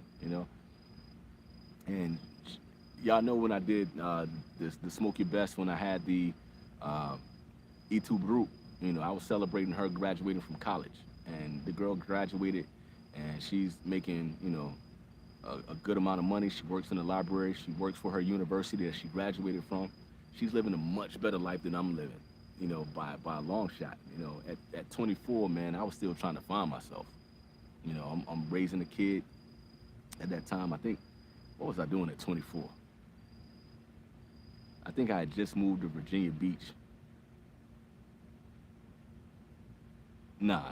I had just moved back to North Carolina, actually, and I didn't have any work. I had moved back in with my mom's, and I had just met my wife at the time. So I was really just trying to restart life at 24, And this chick is a college graduate working on her master's, and that's a beautiful thing. Let's see, if you know, you know. You're not a downer. Real conversations are one of the reasons I rock with the vintage cigar, man. I appreciate you for that, man. And I think that's necessary, man. I think when you're a personality that's on this, like right now, I'm just a person on your laptop or on your phone or on your TV screen or whatever the case may be. I'm a talking head, but I don't want to be that.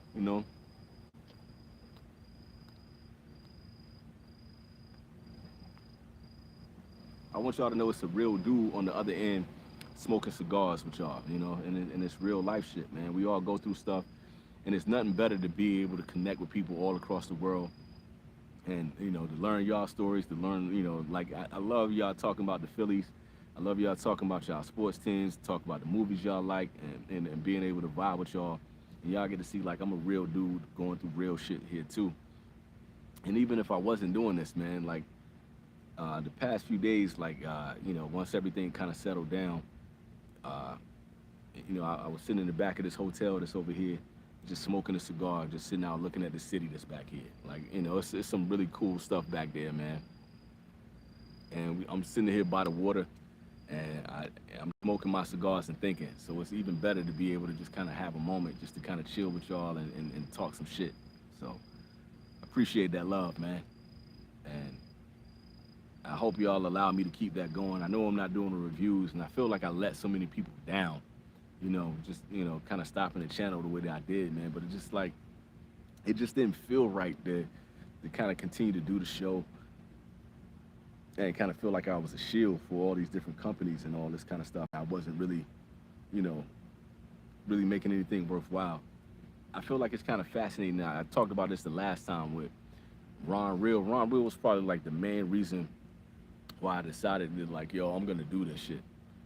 And when I look back at the stuff that he was trying to tell people, like, yo, I'm a real dude too. I got real life stuff going on. The dude had a family to raise. He was trying to make a career. And he was saying like, yo, if I'm not, blending cigars, and if I'm not making something out of this channel within 2 years, it's time for me to move on. And he did it. I didn't want to just like up and disappear like that, but I kind of felt him, you know. And I know initially, I miss Ron too, bro. And I know it's one of those things where I didn't want to do it like that. I didn't want to just disappear on y'all, and I still want to be here. So like, if people are gonna continue to rock with the channel, that's love, man. Because I'm still gonna be here, just like to smoke, the best, and have good conversations, and kind of keep that side rolling. But just the amount of time and effort that I put into, making thumbnails and editing videos,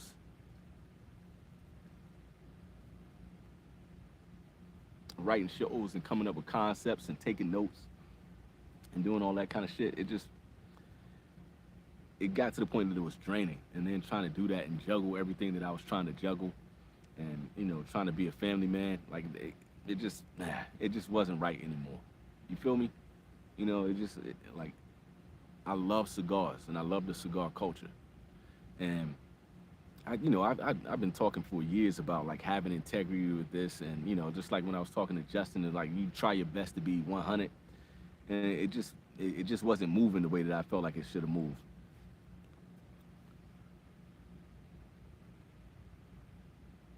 Yeah, like the whole concept behind, like, and I'm responding to Jerome right now.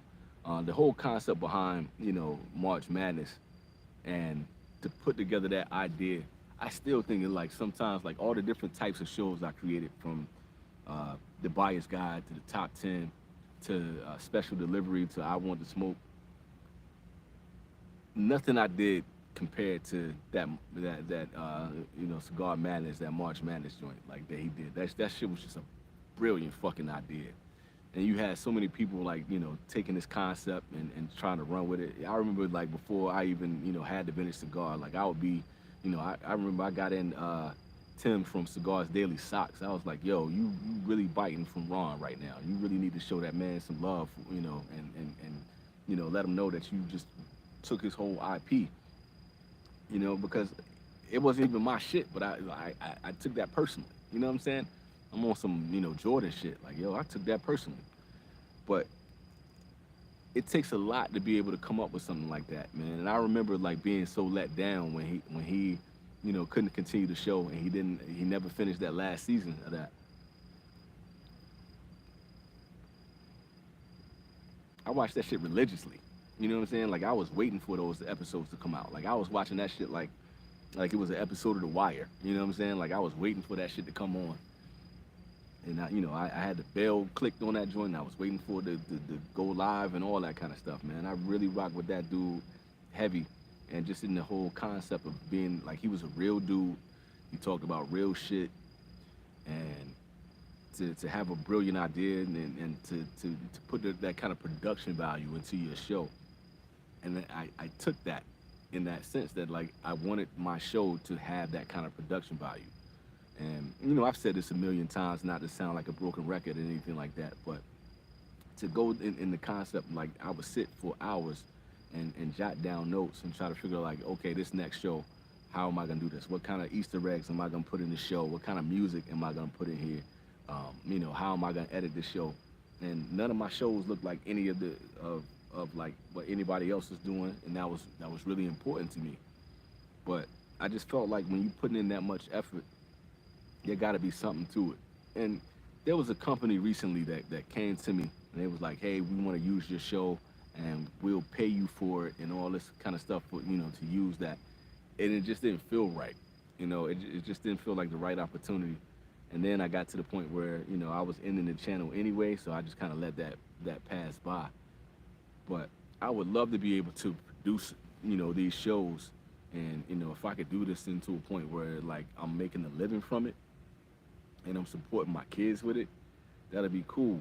But just the way that TikTok, the way that Instagram, the way that YouTube in general just treats tobacco and treats cigars, I don't think that shit's ever gonna happen in a time frame where it's gonna be worth me, you know, being like Brian Glenn and spending 10 years, doing this, And then, when you look at it, Brian Glenn ain't even on YouTube anymore. He's literally the godfather of this whole cigar review shit.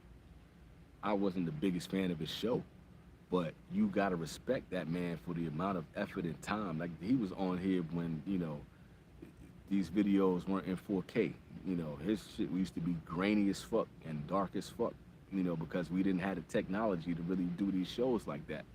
And he did it for a length of time that you could see his show evolve and grow into something that was even bigger. And that takes a lot of time and dedication to be able to do that. I don't have the financial resources that he had to maintain it like that.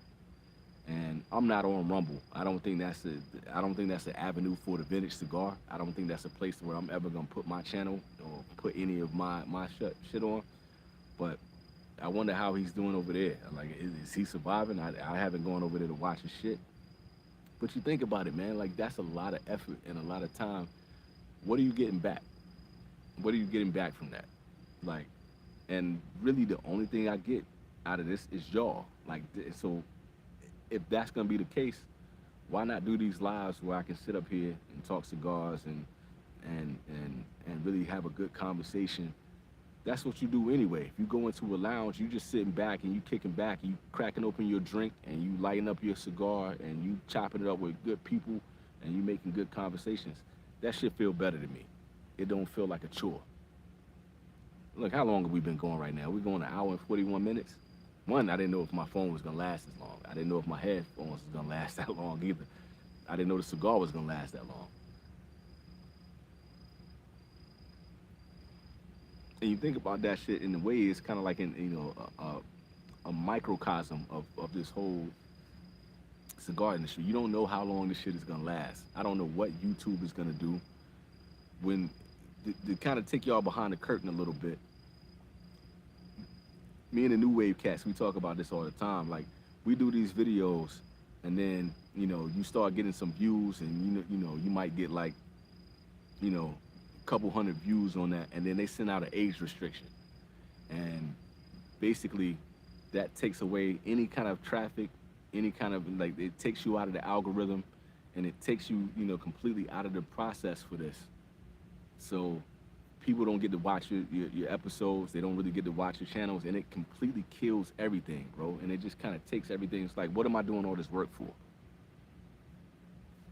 Let's see. Lee Mack is one of the OGs, and I know he knows his shit. Much respect and salute to him, but I'm not the biggest fan of overall delivery, and he never really grew on me. I'm gonna be 100% real right now. I'm gonna be real with you, Jerome. I'm gonna be like, it's kind of like a weird relationship, with me and Lee Mack. I respect the dude, and I respect him as being one of the OGs, and the amount of work that he's put into this culture and he put into the YouTube game. But I stopped watching his show a long time ago. And I know Ron used like, yo, he's the GOAT and he's the greatest and all that kind of stuff. And even back then, I was looking like, not to me, but I get why he felt that way. And he was a mentor to him. So I could never knock that, right? But somebody sent me some of Lee Mack stuff, a couple weeks ago, or a couple days ago, rather. And I just felt like when I watched the episode, that I just felt like he was just a dude, just, yelling at the clouds. Like, he was just angry, kind of get off my lawn type of dude. And I feel like his show kind of meandered too much for me to really get involved with it. Like, I felt like it really wasn't about the cigars. And in a way, that's kind of a cool thing. But like, just the same way I'm just kind of chopping it up with y'all, but it never felt like it was about the foundation of the show was about the cigars to me. And I just never really was able to click with it. And then y'all know the whole thing that happened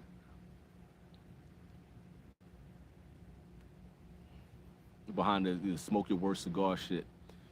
And I still kind of feel some type of way about that. I still feel like, yo,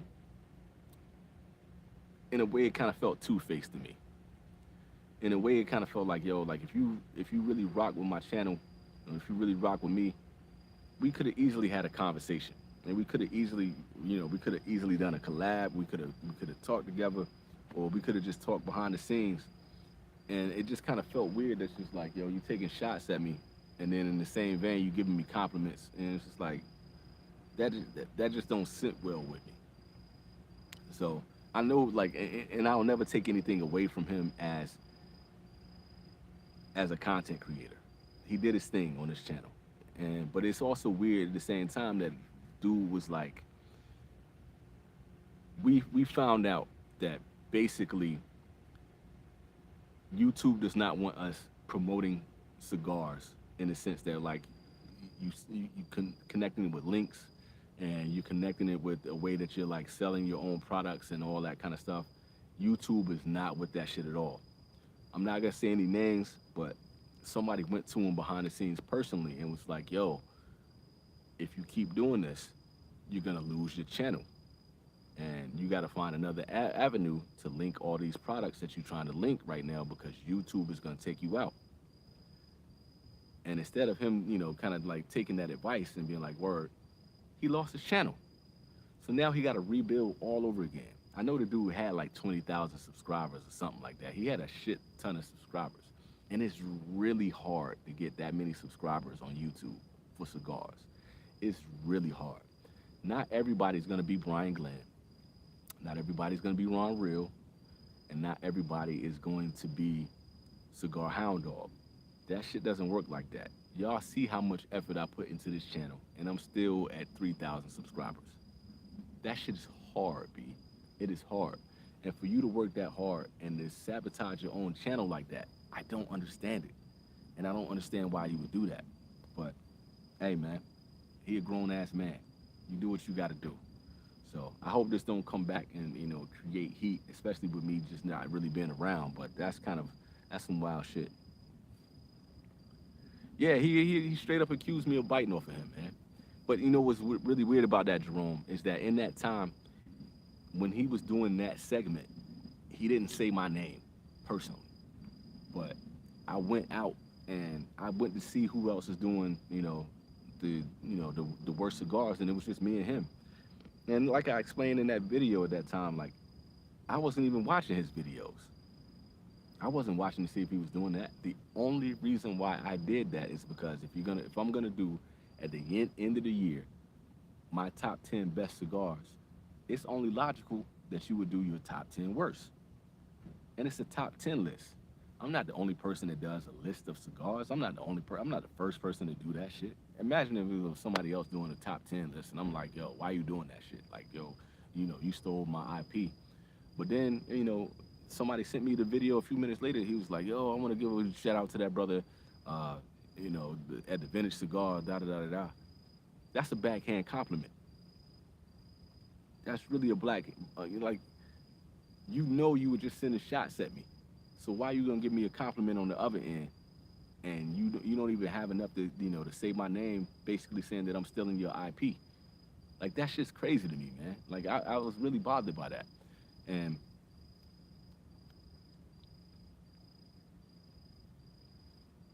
when I first saw that shit, yo, y'all don't know, like, with Black Lion Luxuries, I really had a moment with them. I had a moment with them. I can't remember, what's his name, James? I think his name is James. The dude that is like the manager of that. He doesn't own Black Lion Luxuries, or BLL now. It's not Black Lion Luxuries anymore, but BLL. In the time, I was chopping it up with Ron Real behind the scenes, and I was really trying to support, them as a Cigar of the Month club. So we was having some issues with, with the cost of that, and it was something between me and James behind the scene. So I ordered some cigars for them, and he sent me some cigars, and he put them in a box, and he like crushed them.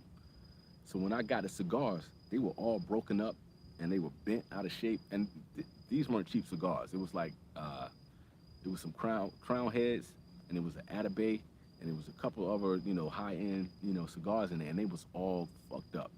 Now, you guys know, when you send out cigars, most people, they're gonna bubble wrap them, and they would put styrofoam in there, and they would put them, in the box where like they're gonna make sure they got humidification in there, and they're gonna come sealed and they're protected. That's how you get your cigars, right? He put tissue paper in there, and he crushed them, like, and it was intentional. Like he put one of the cigars, I think it was one of the Mil Diaz that I got, and it was a Churchill, and he put it in a box that was smaller than a Churchill, and the thing was like folded up like a finger, like it was bent like this. He did it on purpose, and it was just like, why? Why would you do that? Just, just to spite me, he did that shit. Now we talked it out, and we had a full conversation, and initially I was just like, it's no way that you packed that and sent that out to me that way. He was like, nah, I did it. It was me that sent that out to you. So initially when that happened, before we had a conversation, I went online and I went on my Instagram, and this is when the Vintage Cigar was just really kind of getting started and getting rolled. It was probably like in year one of the channel, and I did this whole sorry about that, that went out. So I did this whole thing when I was like, yo, I'm gonna expose you. I put DMX behind the track, get at me, dog. Y'all niggas want, that joint. I went all out, and I was like, yo, you know who this is for. I'm not putting your name on it, but you just getting started too. And if you're not really gonna, respect me as a man and respect me as a consumer, I'm gonna blast you in front of everybody. I'm gonna expose you. That motherfucker hit me up so hard on Instagram, like, hey man, don't do that, don't release that shit, don't do it. I was like, yo, don't play with me, man. I'm just not one of those people. I'm never gonna disrespect you, but don't disrespect me. So when it came to Lee Mack, I was gonna get at him for real. I was really gonna I was gonna use my platform and I was gonna get at him. But I thought at the time was like, this dude is he's a legend in this game, and it's a better way for me to handle this shit. But when I tell you, like, I was gonna roast that motherfucker, I was gonna roast him the same way I was gonna get at James, yo. I'm all about respect. You respect me, I'm gonna respect you. And y'all can't think of anybody in this cigar game that I go out there and I talk bad about or I disrespect. I might say I might not like your cigars, but I don't ever talk about you as a person like that. And I felt like both of them made that shit personal. So I was gonna get personal. And that's just the way that I was gonna handle that shit.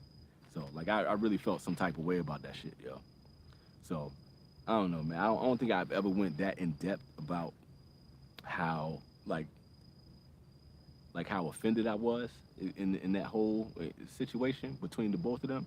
But that's just me just being 100 with y'all right now. I'm just letting y'all know like really how that shit went down. And if you notice that I used to do BLL, Cigar of the Month sponsorships with them. But for whatever reason, when Matt from Cigar Hound Dog, when he came on the scene, he literally just stopped sending me the cigars to promote, and he started sending them to Matt. And he did that shit on purpose. He didn't tell me, he didn't say, hey man, I'm not gonna sponsor you anymore, I'm not gonna work with you anymore. He just stopped. He just stopped sending them to me and just started sending them to Matt.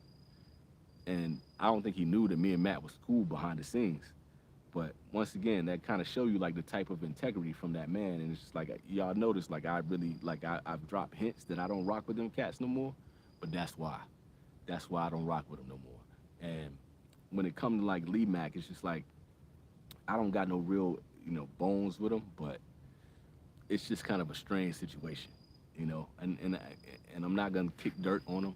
But just to be 100, if y'all on this live right now, y'all can really see, like, that's really why I felt the way I felt about both of them cats. And just in general, like, anybody that's just gonna try to carry me like that, like, that's how I'm gonna carry it back with you. So, I don't know. If Lee Mack ever decided, like, yo, he wanted to have a one-on-one, or if he wanted to have a conversation, or if he felt like, there's some real personal shit that we need to hash out, we can hash it out behind the scenes. That's cool. I got no beef with him. And I tried to make that point in that video, like, I'm not gonna carry beef. I'm not gonna carry a grudge. But there is a certain way that I get down, the way I treat other people. I feel like, that's the golden rule. You treat people the way you want to be treated. So you're not gonna tell me that I'm sitting here biting from other people and I'm stealing your shit. And none of my shows, there's nothing about my channel that's like anybody else that's in the cigar industry right now. It's nobody was doing what I was doing on the vintage cigar. Period. Point blank. Period. And I treated this channel like it was my baby.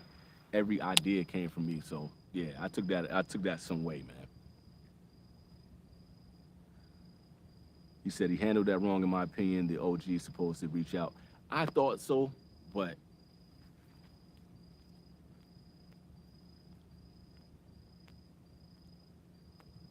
and this is just my idea. I think he felt like I should have came to him because he's up here and I was down here. And I also feel like I think there was like it was supposed to be some kind of brotherhood thing. Like maybe, you know, the way Ron treated him, I was supposed to treat him that way.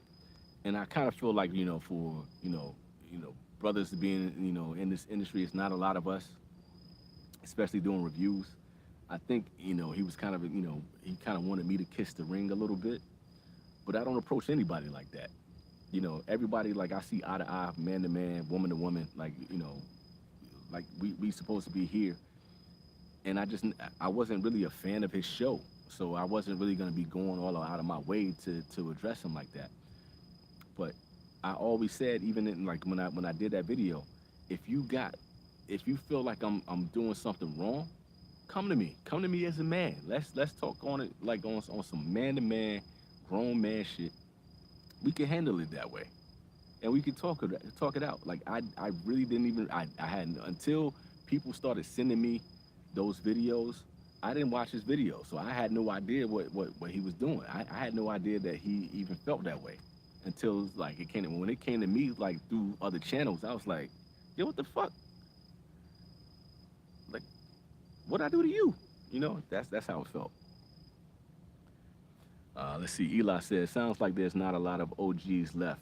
People got some notoriety and it goes straight to people's heads, and they think they matter more than they do. You know what's kind of weird about that, Eli? Not just like,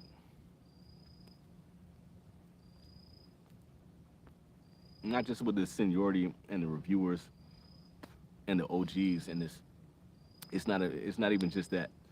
It's gonna be you look at a lot of these guys who like cigar aficionado, Michael Herklotz and Holt and Cigars Daily and all these guys that are like industry certified, and they got their magazines and they got their companies, and they have like this huge financial backing, and they got all these sponsors and all that kind of stuff.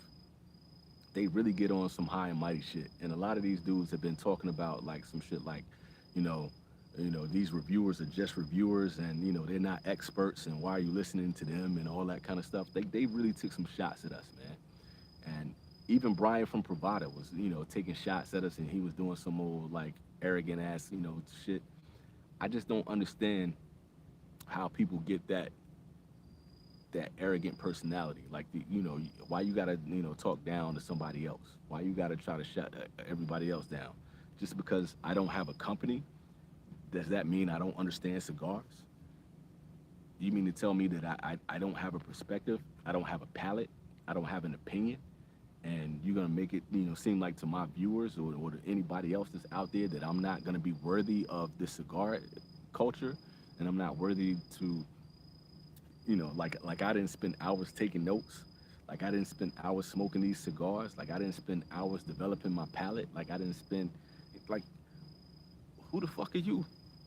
You know what I'm saying? And that shit bothers me, man. That shit really bothers me that people really get on their high horse like that and then try to discredit everybody else.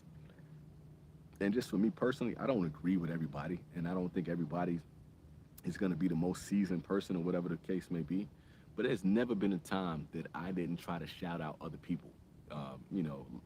Martina Maya, Cigar Head Fred. If you know, you know. Smoke what you like. Um, Smoke them if you got them. I could go down a list of all the people. Pick Jimmy. Pick Jimmy showed a lot of love to a lot of people in the industry. Mr. Lancero. Like, I've always tried to show love to anybody that was doing this. Ron Real. I could go down the list. I shouted these people out. I try to, connect them to my channel. Like, if I got any kind of like inspiration from them. I try to put them in my videos, whatever the case may be.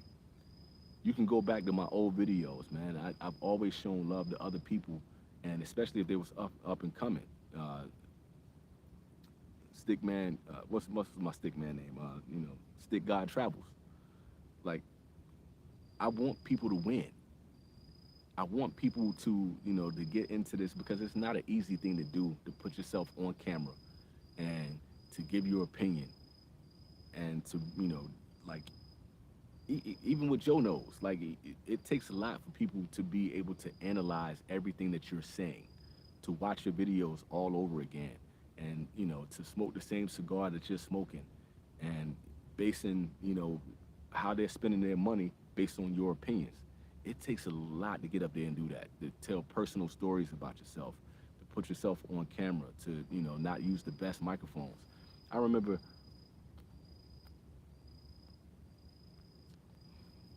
me and Cigar Show Tim, I had a conversation with him behind the scenes because he did a video some time ago and he was, talking down to everybody. It was like, yo, if you don't have a camera like if like I have, and if you're not using the best microphones and you're not, they were like, what are you doing these reviews for? And at that time, I didn't have a lot of money. I didn't have, I was just starting the channel, and I was just trying to get myself going, and I felt like he was taking shots, not necessarily at me personally, but just in general, like to other reviewers. I'm like, dude, why would you do that? I was like, when you started your channel, you didn't have the best camera, you didn't have the best microphone, you don't have like the best show that's out there. So why are you talking down to other people like you're the best reviewer that's out there? Like, what the fuck are you doing, man? I went to him and I had a conversation with him about that. He was like, I didn't, realize that's how it was coming off.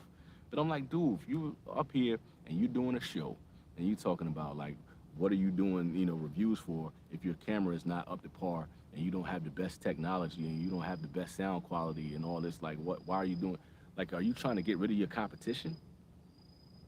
Like, what, like, you don't have to kick people when they down. Like, you don't have to do that. Like, the whole thing is brothers of the leaf, sisters of the leaf. And shout out to D Love, shout out to Steve, and like all these people, that are working on their channels, and everybody does their shows a different way. Everybody's giving their opinions, whether they're talking about humidification, how to light your cigars, how to cut your cigars, how to smoke. Like, everybody got their opinions. And everybody has their way of delivering their shows, and everybody has their way of, approaching their camera work and all that kind of stuff. Why are you gonna shit on other people? Like, it just don't make sense, man. Like, we ain't gotta be like this. It's a community. You can work with other people, you can chop it up with other people. You're supposed to be able to smoke good with people. There should be so much cross-pollination from these channels with everybody working together and smoking together. But it's always gonna be haters, man. It's always gonna be people throwing salt in the game, man. It's just the way that it is, yo. And especially with the old heads, it's kind of crazy that it's like that. I think a lot of people get kicked when they were down, then they turn around and do it once they make it. Yeah, I think it's a lot of that. I think it's a lot of like they felt like, that's just kind of how people work in general. Like, if you've been bullied a lot, then they turn around and become the bully, and instead of being the person that's gonna reach their hand out and help out other people. It happens, man. And he said, folks get funny behind the keyboard and the webcam, laptop. It's almost like the movie The Signal, when the frequency sets people off and made them crazy. Yeah, I guess it is, man. That's a good analogy right there. Hurt people, yo. Yeah, and I just never been that type of dude. I just never been that type of dude. And I got a 10-year-old son, man, and I talk to him all the time about getting bullied and bullying other people, and I was just like, yo, we don't move like that. That's not us. We the type of people that if somebody needs a helping hand, we gonna go out there and help them. If they need the shirt off your back, you give them the shirt off your back, even if it's that person that's bullying. We ain't to turn the other cheek, people, by no means, by any means necessary. I'm Malcolm more than I am Martin, for sure. But the other end of that is like we're gonna be the type of people that we're gonna go out and we're gonna lend a helping hand. We're gonna be positive, and we're gonna reach out to other people. You're gonna help other people with their homework. You're gonna help your teachers. You're gonna help like that's the people we are, man. We're not the type that's gonna shit on other people. Let's see what this right here. Friend of friend of freedom. Did I get that right? It says your channel is a huge inspiration. I started a cigar review channel. Shouts out, man. I gotta go check you out then, B. No, plug it. Plug your channel, man. Plug your channel in my spot, man. That's all love. Plug your shit. Nothing but authenticity and real talk. We need more of it. Well, look, I'm not gonna be around to do reviews no more, man. So this is your lane. And I was saying the same thing to Cigar Alchemist. That's my guy, man. I really like John as a human being. If y'all not watching Cigar Alchemist, go out and check him out. Subscribe to him too. Plug your channel right here, man, so people that's in here right now can see it, and so that they can, when they watch the playback, people can see that, man. Plug your channel. But I was telling Cigar Alchemist, man, that like the way he delivers his show, he's just a down-to-earth dude, man, and we need more of that. And I feel like if it's anything, like when this channel like takes off, I want more people to be able to come on and fill a void. If I do leave a void in this whole sphere of things, man, I want people to really be able to make good cigar reviews. I want to be able to watch good people talking about cigars, even if I'm not doing it. I'm not leaving the planet. I'm still here. I still love cigars, and I want to watch y'all channels, and I want to see people grow and surpass my channel. Get 5,000, 6,000, 10,000, 20,000 subscribers, man. Y'all make good content. It's needed. It's just I'm not giving the people what they need right now. So it's time for me to get up out of it. You know what I'm saying? But I think it's necessary, B. I think it's more than enough bandwidth, and it's more than enough space, just on these internets and this web and on YouTube or whatever platform is out there. I still think I'm gonna do the podcast. I still want to make that happen. Just that way I can do it on another platform and in another way. I kind of hate to be able, to leave YouTube in a sense, but I just want to be able to talk cigars without it being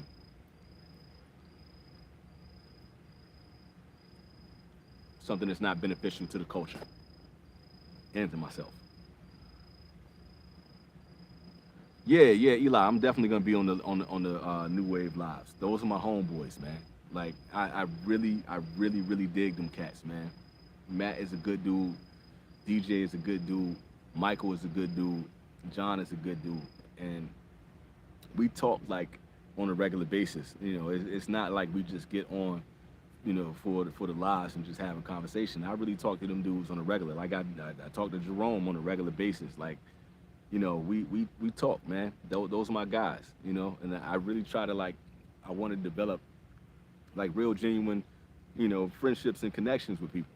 And those are the guys that I probably talk to the most. But, and I think that's why the chemistry works on that show. I really think that's why that live really, does the type of numbers that it does. You got some of these huge, companies and people who are, well established that don't do what we do on the lives. And that's not to, pat ourselves on the back, and that's not to brag. It's just the fact that we really have a genuine chemistry as far as just being, brothers of belief. And the show flows the way that it flows is because the way that we talk behind the scenes is the way that we talk on camera. And when we get somebody like Sanj on the channel, or we get somebody like Jeff or Joe Knows or whoever we bring on, the show still flows is because this is the way we interact with people, and it's genuine. It's the real deal. So I can't see myself not doing that.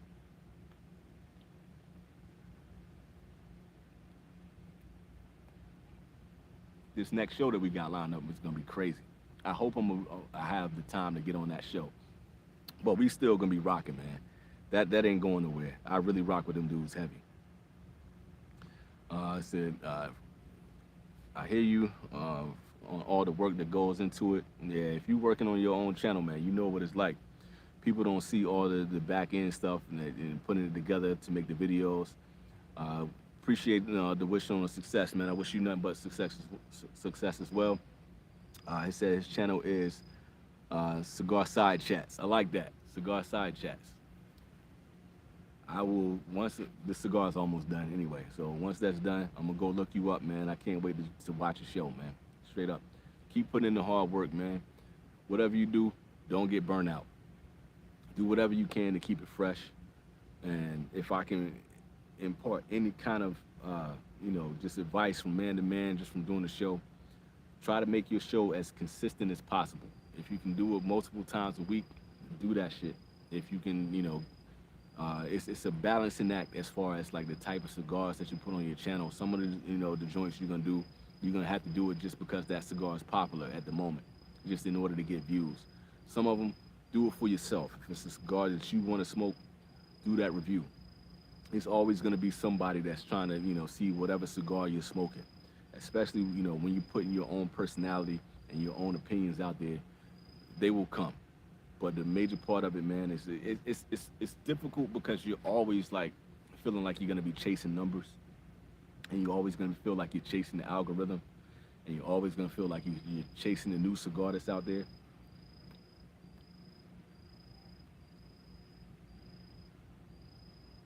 And it gets to the point where it feels like it's a popularity contest. You're gonna have to. It's the force, man. You're gonna have to find a balance in that force. And that's the crazy part about it. It's gonna be a little bit of a song and dance, and it's no way to get around that. And that's part of what Justin was talking about earlier. It's like it's no way to be 100%. It's always gonna be some part of it that has to do with you playing in that algorithm, and it's gonna be a part of you that's gonna be playing into that popularity contest.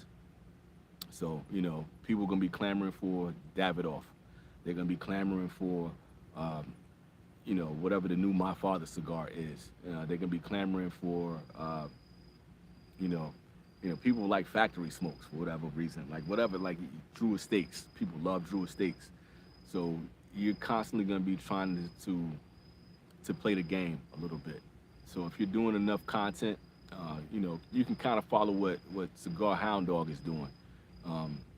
The man is just brilliant with the way that he's able to get some of the newer cigars that are out there, but he's really consistent as far as the amount of content that he puts out and just being out there on a regular basis. He jokes with me all the time. He's like, it's easy for me. He's like, man, I ain't got kids. It's just me, the wife, and the dog. So he said it's a lot easier for me to just come and just set up the camera. But find that system, man. Find whatever works for you as far as just being able to get a rhythm on, putting out your content, what hours you want to put the show out and to get those regulars. That's what grows the channel. And honestly, that's what stalled my channel. I wasn't able to be that consistent. I was very sporadic with putting out videos, and it's not just the viewers. The viewers is gonna matter, but YouTube, it's a really big deal with YouTube as far as YouTube is like, they're not gonna pick you up unless you're consistently putting out shows. And another thing, figure out a way to do shorts. If you're not already doing shorts, put out shorts. That shit really makes like a huge difference. Let's see, Jerome said low key, cigar is low key like the Anthony Bourdain when it comes to his palate for cigar tasting. He really is, man. He really is, man. And I love Bourdain just in general, man. It don't bother me, too much when celebrities pass, because that's life. It's a cycle. We're not gonna be here forever. I could get taken off this planet, once I stop this, or who knows? Something could happen to me right here and right now. But when Bourdain passed, man, that shit hurt me because that's what I wanted to do. I wanted to be able to take my cooking skills, and I wanted to be able to take, all the art shit that I did and that personality and be able to travel. That's part of the reason why I did while I'm in Japan, is to be able to create that type of show. I wanted to travel and talk to people and eat good food and smoke good cigars and enjoy life like that. And Matt is naturally that type of dude. Like, the dude his palate is brilliant. That's why we got along so well when we first met, is because he and I, we had a lot of the same, things in common when it came to like smoking cigars. Like we really clicked on that, and that like dude became my friend just from talking cigars. I love his palate, man. Dude is he has a fantastic palate. Yeah, man, it was real tragic with Bourdain, bro. It was that, and that's one of those things that I find it really fascinating because it's like with him and Robin Williams, it's like they really seem like they had it, like they had that it factor. And if you watch like Bourdain's like last episode, dude was I don't know if he was on a beach and he was having a great conversation with a dude sitting by the water, and they were really like he seemed like he was loving life, and he was saying how he got the best job in the world, and you really couldn't get a job better than his. You couldn't get a life better than his. Everywhere he went, the dude was loved. Just like if you ever read his books, Kitchen Confidential and Medium Raw, and like he had a couple more books that I read some time ago. I can't think of the name of them right now. But if you like when you read his books, it read the way that he spoke on his show. Like his cadence was there, and you could hear his voice. Like that's a special talent to be able to do that, man, and to be able to make people feel what you feeling when you eating something, or when you meeting a family, or when you traveling, and just like not many people have that as an orator and as a writer, and it's like that's a skill, dude. Like it's like that's something you got to be born with. You feel me? And he had that, and it really seemed like he had it all, but the dude just was never happy inside. He was still fighting with his addiction. And I saw something recently that basically, the girl that he was with, that he was dating at the time, they said something like, that she, had an affair or something like that. And it was something that was happening within his relationship. And it caused him, to, go home, and it went the way that it went. I don't know if that's really the truth, but regardless, it's like that's not gonna be the only thing that takes you to the point where you gotta feel like, you gotta take yourself off of the planet. It was a lot going on inside that brother's in his mind, and it was a lot going on in his heart. And even having the best job in the world didn't bring him happiness. And I've told y'all many times, like I was a butcher. And when I was a butcher, that was absolutely the best job I ever had in my life. I've worked a lot of jobs, and I've done a lot in my 40 years.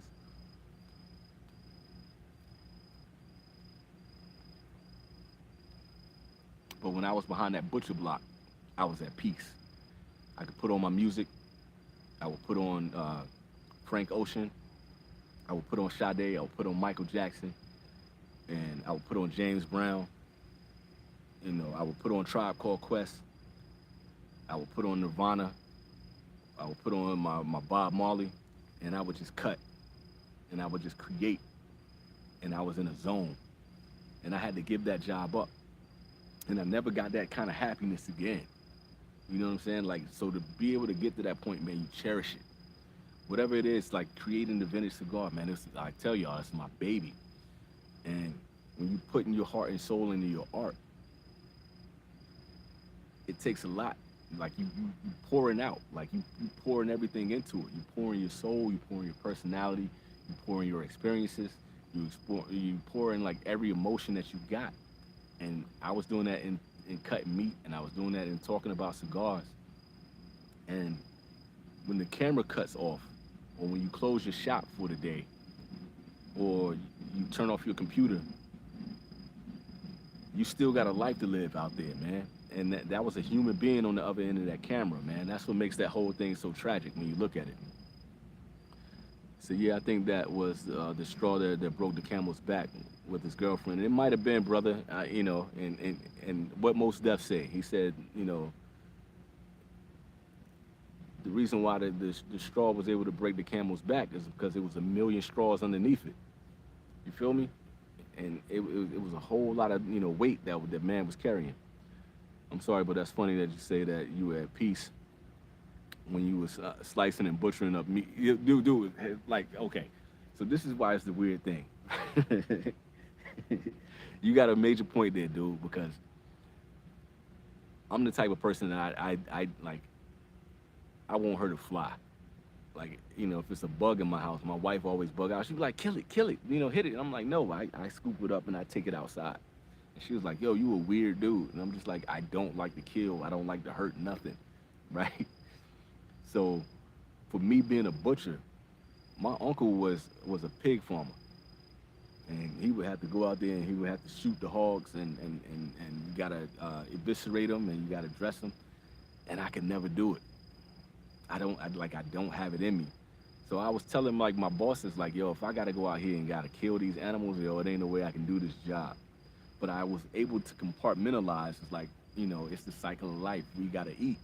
You know what I'm saying? If I was, if we didn't have grocery stores and we didn't have butcher shops, like you gotta go out there and you gotta hunt and you gotta get your food, right? Like that's the way that it is. So I had to kind of put myself in that mindset.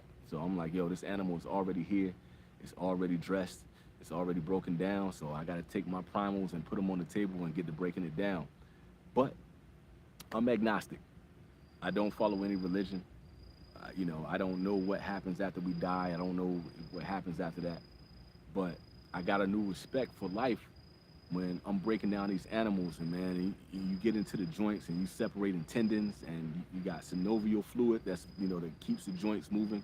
And I would really look at that, man. I stood and that, as a part of me was like, yo, there must be some kind of intelligent design behind this for this body to work the way that it worked, for this muscle to connect to this muscle and this ligament to connect this muscle to this joint and this joint to connect to this other part of the body.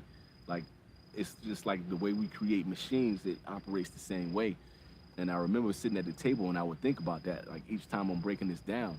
So what I did is like I took that care, like each time I'm breaking down an animal, like I wanted to give the best presentation for this meat that I could when I put it into that case and I'm selling people and I'm telling these people like, okay, this is the spinalis muscle and this comes from this. This is the infraspinatus and this is the bottom round. This is top round and this is how you use this to cook it. I tried to educate people so they weren't wasting it. This is how you store your meat. This is how you prepare it. This is like you're not wasting this because I don't want to waste it. I hate it just throwing out meat. I hate it throwing out bones. I hate it. Like I try to preserve everything as much. I try to use like the Inuit and the indigenous people. I try to use that mind state. Like we're gonna use every part of this animal before it goes out. So yeah, I did find a peace in that, man. It was strange within itself. It is kind of a weird thing. Oh, he said, dude, you really smoking up something. You like that Yamasa, man. I need to get another Yamasa, man. I need to follow suit. Maybe when I go out to this new cigar lounge, maybe that's what I'll get. Maybe I'll get I haven't had a Yamasa in about a year. It's been a minute. I need to light up another. That's the crazy thing, man. It's like, shouts out to everybody that hit that like button, man. 32 likes, man. Y'all the best, man. I dig y'all, man. But that's the hard thing, man. It's like, it's so many cigars out here, dude. That's the other thing that I was like having an issue with. It's like trying to keep up with the channel and trying to keep up with all the different cigars out there. Like, it's like, damn, man, how do I keep up with this shit?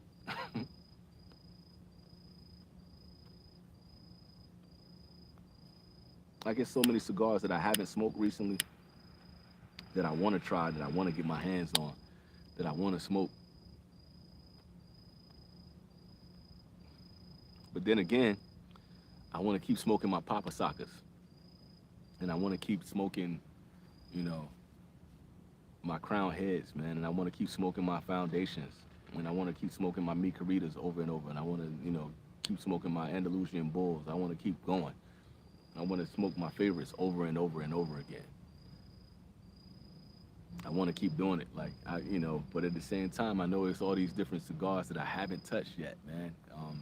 Like I said earlier, like those Tatuajes, I haven't had any of those. I need to get my hands on. I want to smoke that monster line up. There's some LFDs that I need to go back and get my hands on. And it's a whole lot of stuff, man, that I just, like I got a whole tub of these cigars that I'm about to just give away to people. But there's a bunch of them that I'm keeping for myself just because I haven't, like, I got I ain't got nearly as many cigars as somebody like Matt or Cigar Prop, or, I don't have my own store. I don't have what, Cigars Daily have. I don't have that kind of inventory, but it's a ton of cigars that I haven't gotten into. Like, it's a bunch of Cas Daglies that I haven't smoked yet. Um, it's a bunch of principal cigars that I haven't smoked yet that I want to, get into. It's like, where do you have the time? Like, how do you smoke that many cigars? And I just don't have it in me to smoke, 6 cigars a day. I'm not Jordan. I'm not retired where I can just sit on a golf course and just smoke that many. And honestly, like, if it came to it, like, people ask me all the time, like, how many cigars do I smoke? It's 16 of y'all in here. How many cigars do y'all smoke a day? Like, what's that like for y'all? Put in, I want to see, like, for real. I'm not asking rhetorically. I want to know, like, how many cigars are y'all smoking on a daily basis? Because I don't think I can do, like, the only time that I smoke, like, more than 1 cigar in a day is if I just have a day where I'm not doing anything and it's just like I just want to sit back and relax. I might smoke 2. And then if I do a live, like when I do those like long lives like this one, like damn, I'm going for like almost 2.5 hours. I usually will smoke like 2 cigars. If I do the live with the new wave cats, I might smoke like 2 or 3 cigars doing that. That's the only time I do that, man. You smoking like 2 to 4 on your day off the room. Daniel said he smoked like 3 a week, and that's about where I am, Daniel. And I've been cutting back. I'm not even doing that much, honestly. Guillermo said he smoked like if he's lucky he'll get 1 a day. And Eli said he don't smoke daily. Master Yip said, I like that. Master Yip, like Yip Man. He said he smoked 2 on average. So Guillermo said maybe like 4 a week. If you know, said 1 a day. He said he try to stay under 4 a week. That sound about reasonable to me too. He said he called it my extended session. I feel you. 2 a day on average. Said I'm in my bag on my collector shit. I feel you on that, man, but it's a weird thing for me to do the collector thing. All right? Because my thing is like they meant to be smoked. Now, I have a few that I told y'all this. I have a few that, like I got some from Aganorsa that, what was it, the Signature Series? I got some of those that have been aging for like the longest time. And part of the reason why I haven't smoked those is because they changed the bands on them. So those bands that are on those cigars that like they don't exist anymore. So that kind of became a collector's item to me. And then I got one, I had a 5-pack. It was from the LCA, and it was the Buenaventura. Do I have that right? Buenaventura? What is that? Culpri? They got a weird name. I can't remember what that is. But they did the trail mix joint. And that's the only one I got left. And that was like a special cigar to me because it was so unique. So I kind of keep that one on tap. And then I know I got some of my Fuentes that I don't smoke. But other than that, man, I'm just like, smoke your best cigars, man. The goal is to smoke them, right? That's why I'm doing this show. Ty said he's like 3 a week. Okay, that's about where I am.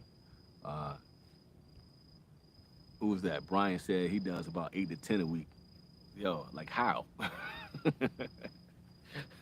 I find that impressive, man. I'm not mad at it. But imagine you smoking 8 to 10 a week, and it's got people that are smoking 6 to 10 a day. What was it? George Burns, the OG cigar smoker. He said he was doing like 10 to 15 a day. Like, yo, I can't even imagine. Like, I get self-conscious feeling like I smell like smoke and shit. Like, I can't fathom.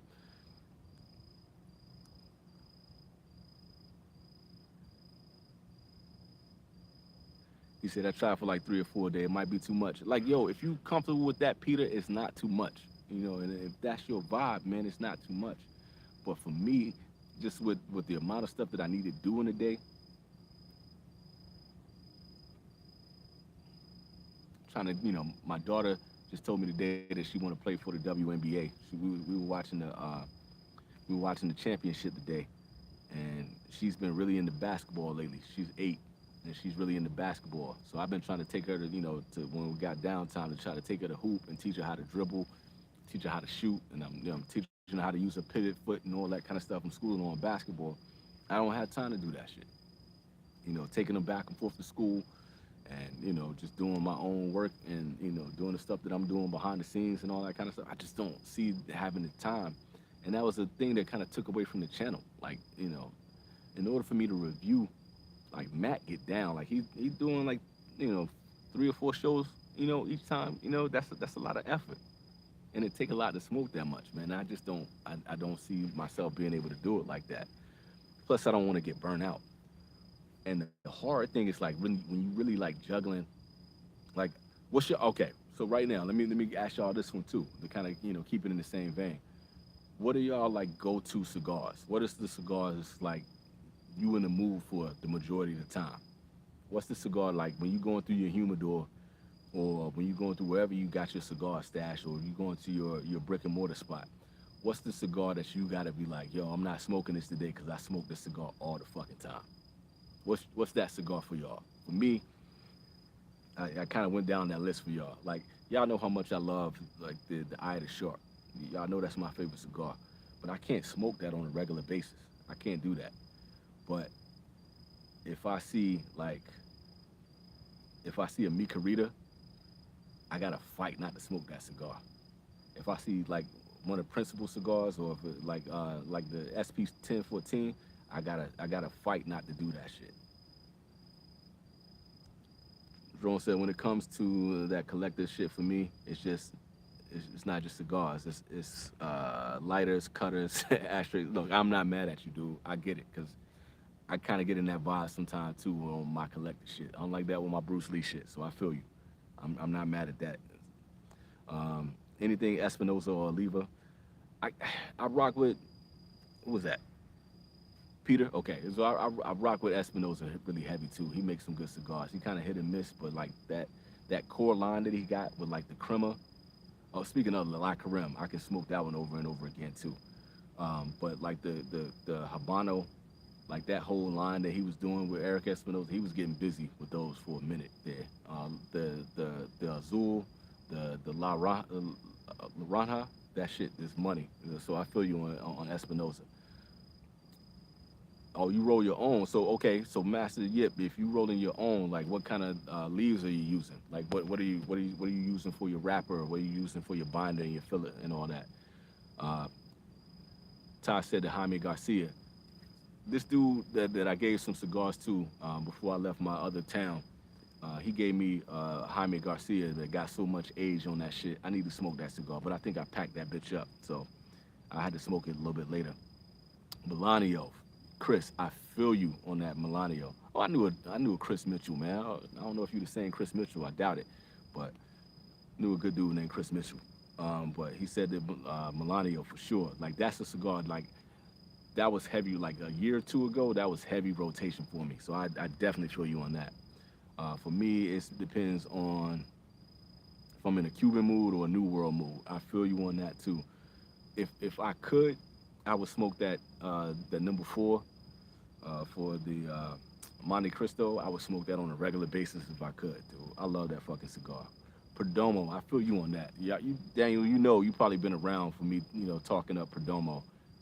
That 10th anniversary, I would smoke that either the Maduro joint or the 10th anniversary. I would smoke those heavy. That the Sun Grown was money too, so I feel you. Hemingway Short for Eli, yeah, that's a classic. So I'm not mad at you. The Charter Oak Maduro, love that shit too. I feel you on that one, friends. Definitely feel you on that shit.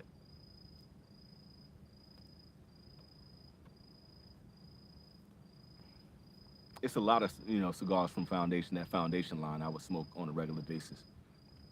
So I definitely feel you. And the reason why I brought that shit up, man, is just because it's like when you get in that vibe, man, when you're in the mood for a certain cigar, like it's hard to be like, okay, I got to do this review and I got to smoke this cigar, so I got to get in the vibe where I can tell you guys about this cigar or that cigar, whatever the case may be. And sometimes, man, I just was like, yo, I got this Cameroon cigar right here, and I just want to smoke this Cameroon. You feel me? Oh, I got this Aladino that I've been dying, I've been craving for. And I just want to smoke that cigar, and I don't want to do a review at that moment. I just want to smoke the cigar because this is what, my palate is calling for right now. You feel me? The Encore by, dude, when was the last time I had an Encore? I actually like the Pledge more than the Encore, man, but I feel you on that one. Who said that? That was Brian. Ty said he smoked the Perdomo Maduro yesterday. That shit money, bro. Them Sober Mesas. I just started smoking that this year. Now I get them by the box. Word. And you get those moments, man, where like, yo, that's the thing, man.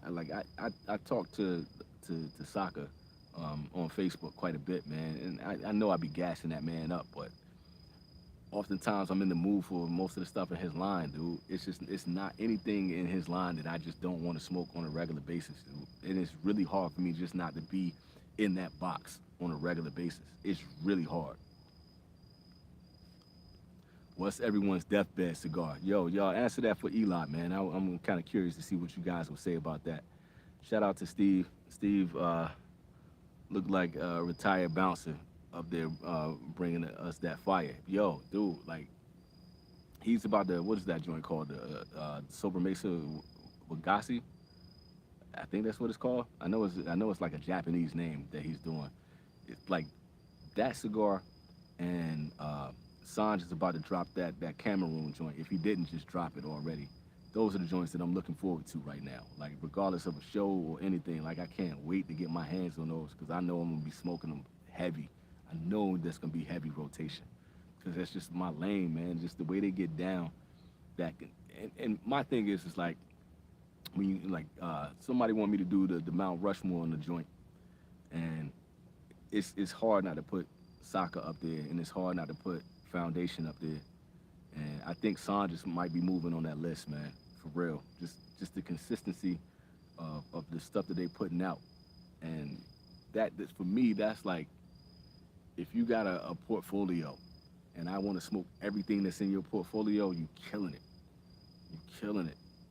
And I got to give Perdomo props, man. I feel like Perdomo does that. He doesn't have like the craziest portfolio, and it's not anything that is really extravagant, but it's consistent. That shit matters, man. Master Yip said, my current blend consists of Habano wrapper, broadleaf binder, sounds of that Peruvian Ligero, God, okay. Nicaraguan Jalapa, Viso, Colombian, and Cameroon Seco. God, dude, how are you procuring all of that shit? Cause that's some heavy hitters right there, bro. I would love to try that, to be honest with you. Let's see. Jerome said he's a huge fan of the brulees. Like, all of the brulees get busy, bro. All of them. And the Muestra, the soccer line gets busy. Gets busy. So I feel you. Yeah, that actually absolutely sounds exquisite. I mean, sound like to me like, you're getting some strength in there for sure. You're getting a lot of good body out of that. That Peruvian has some great flavors, and then you got the broadleaf in there. It's gonna give you some of that little chocolate in there too, and you got some spice from that Habano. That sounds like it's really balanced. You don't know until you smoke it, but you smoking that shit on a regular basis, so you know how banging that shit is. I purchased my tobacco from leaf only and whole leaf. Okay, let me see. Sorry about that. I don't want to block anybody. Got to be careful when I'm hitting that shit. Love Southern Draw. Yo, I feel you, Peter. Like, I haven't had enough Southern Draw lately. That Rose of Sharon is absolute money. The Kudzu is really good too, and they got a lot of diversity in their cigars.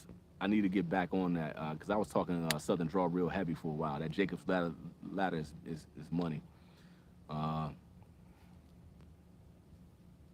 yeah, you might need to start a channel, yep, for real. Let's see. I got the Brulee Blue. What to expect from that Brulee Blue? There's a sweetness that's not gonna be matched by too many cigars that's out there, and it's not like Saka would say. It's not your father's Connecticut, your grandfather's Connecticut. It got some kick to it. It got some spice to it, but it's so balanced with that sweetness, man. It's just it smokes really well. It's just a beautiful tasting cigar. Cause like you get certain cigars, man, that you just kind of like tasting leaves and tasting tobacco, or you get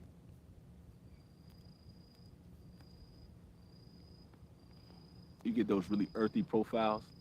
But this one, man, it has so many different flavors in there, and it's consistent all the way through. But you get bold flavors from it, and that's what really makes it so good, man. Like when you get into that brulee blue, man, your palate is like pinging so many different. You get that buttery note, you get that sweetness, you get that spice, and it just keeps hitting, and it just keeps going. It's a beautiful cigar, and I'm not saying that just to because I'm a soccer fan. I'm trying to tell you for real. Everybody's palate is different, but you're not gonna be lacking for flavor through that whole cigar. And I'm convinced like that he gotta sweeten the tip or something. I don't know what he did to that wrapper, man, but that thing is like you taste it all over your lips, and it's just oh that La Galera Jade, man. I'm glad you brought that one up because I haven't had that cigar in a while, but that's a cigar that I love as far as like just the amount of flavor that comes from that shit. It's amazing, but I think I only got like one left, and it's like a Churchill. And I'm not collecting. I know that's your lane. I'm not, but I just haven't smoked it in a while. I might have given it away just because I want people. That's one of those cigars like the La Carême, the Imperial Jade, and the Connecticut that comes from La Galera as well. I try to get people like you need to try that. Uh, Deathbed cigar. I got a couple. Bolivar is that the Cuban Bolivar from like 2007? Okay, let's see. No use hanging onto it, and yeah, light that up, man. Yeah, when it's time to light that up, it's time to light that up. Deathbed has been the Perdomo Lot 23. That's a budget cigar for the Deathbed, man. I'm not mad at it because it's a damn good cigar. That is actually fantastic, man. I saw another one that I wanted to mention too. I can't see where it is. Well, I think it came up in my own mind and I forgot it, but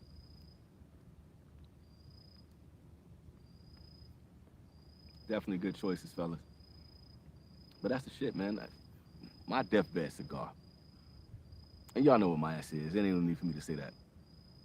Blackbird Unkind. I'm not mad at that, man. I know people love Blackbird. I can't get into Blackbird at all. Like any of that, from his line. I love his marketing. I love his passion for cigars. But I just like I haven't enjoyed any of those yet. None of them. And I tried. I tried multiple times. But it's just one of those cigar brands that I just can't get into. Plasencia Alma de Fuego. That's a heater. But for me, when it comes to Plasencia, I go back and forth between the Del Campo and the Alma Fuerte. I love both of those. That Reserve is really good too, but that Del Campo and the Alma Fuerte like are my hitters from Plasencia. So I feel you on that. First box I ever purchased was the Mi Querida Blue. What's your first box you ever? I still to this day have yet to purchase a box.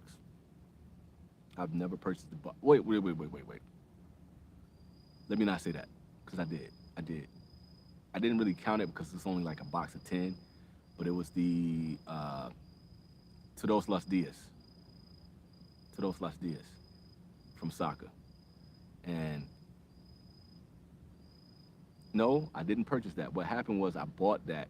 I bought one and I did a review for it because I just did I think it was the double wide, and I loved that cigar. I was like, God damn, this shit was amazing. The review was up here. I think it was the double wide. It was a thicker Vitola for that cigar. And then he just released the Lonsdale, the thick Lonsdale, and when I smoked it, it was plugged. So I went into Saka and I was like, yo, I don't want to put out this review because I'm not gonna have good things to say about it. And he sent me a box. That's how I got that. That's how I got that box. So I still haven't purchased a box. Chris said, I get it with reviewing. I don't have a channel, but I've filled a book with labels and reviews for myself and the label collecting, but it takes too much effort and concentration really to just relax. It really does, right? And I agree with that. That's on the same scale. Like the amount of time that you got to put into, keeping your labels and putting it in your book and then putting your notes down and trying to get all these notes and trying to compare. It's a lot. And I think it's necessary. I think it's a beautiful thing to do that. And I think it's important, to develop your palate and to really find what you really like. But when it gets to the point where it becomes like it's a job, then it kind of takes away from it. When you just want to sit back and just embrace the cigar.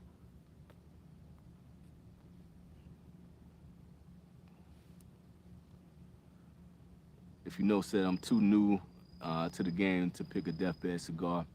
If I had my ego would pick the God's Whisper because of the name. That's a dope ass name. And like when it comes to the whole marketing and thing of it, like it's such a tightrope walk, because my main issue that I got with Brian from Pravada is his whole thing is the marketing of a cigar.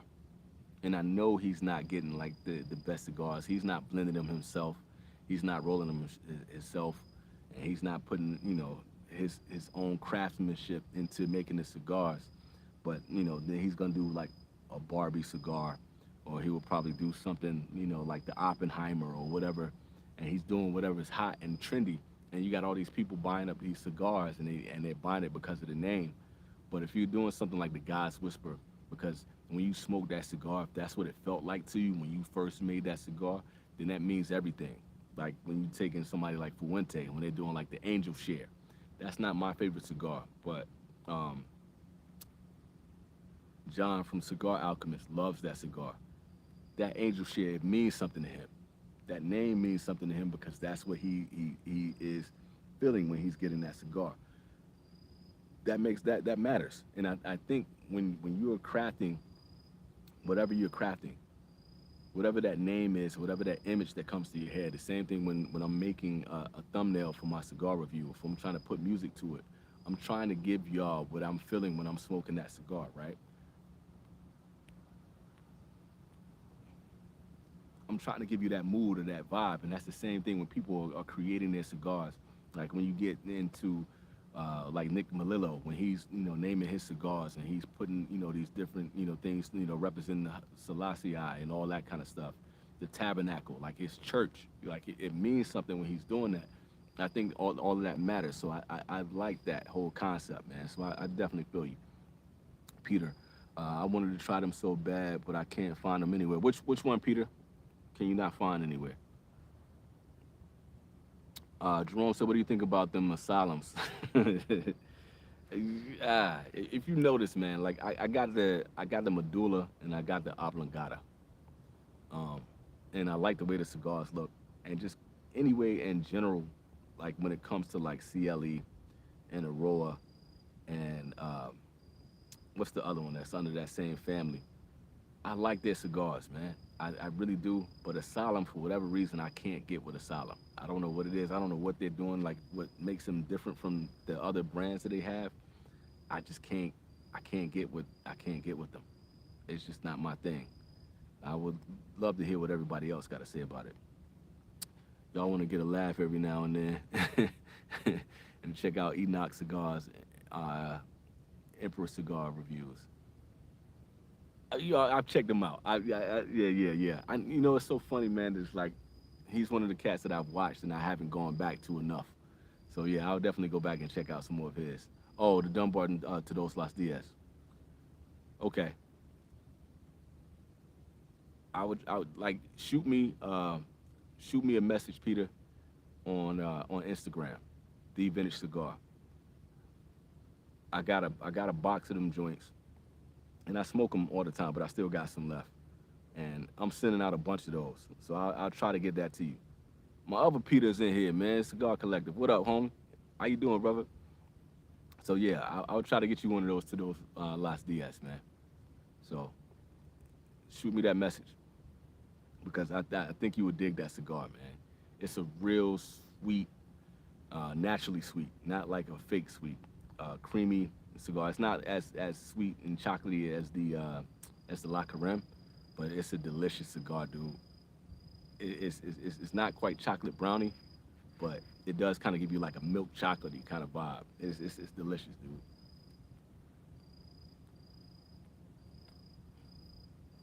And the best way that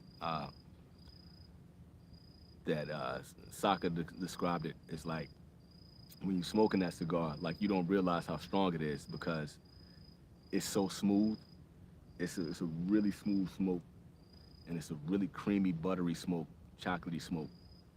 But it's one of those like that it can hit you. It didn't really hit me that hard, but it's enough that you know like once you get down towards the end of it that it got a little bit of kick to it.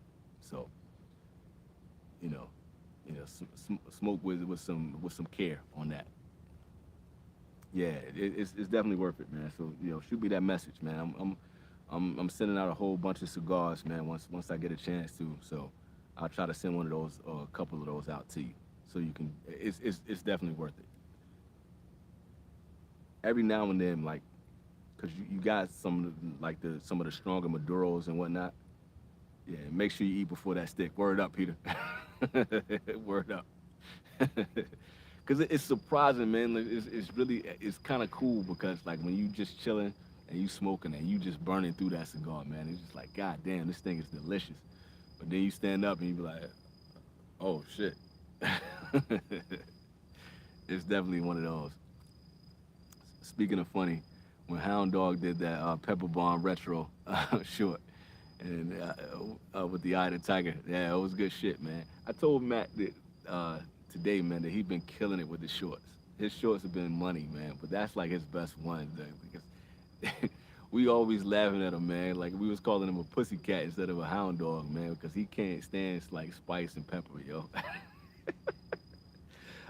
Me personally, like I like pepper in my cigars. I like that shit. I go after it every now and then. I like some punch every now and then. You need that. It's good to have a La Carême. It's good to have a Todos Las Diaz. It's good to have one of those sweet, creamy, cigars. But sometimes, man, you want something that got a little bit of, you know, got some rocky to it. We roast him all the time for that shit, yo.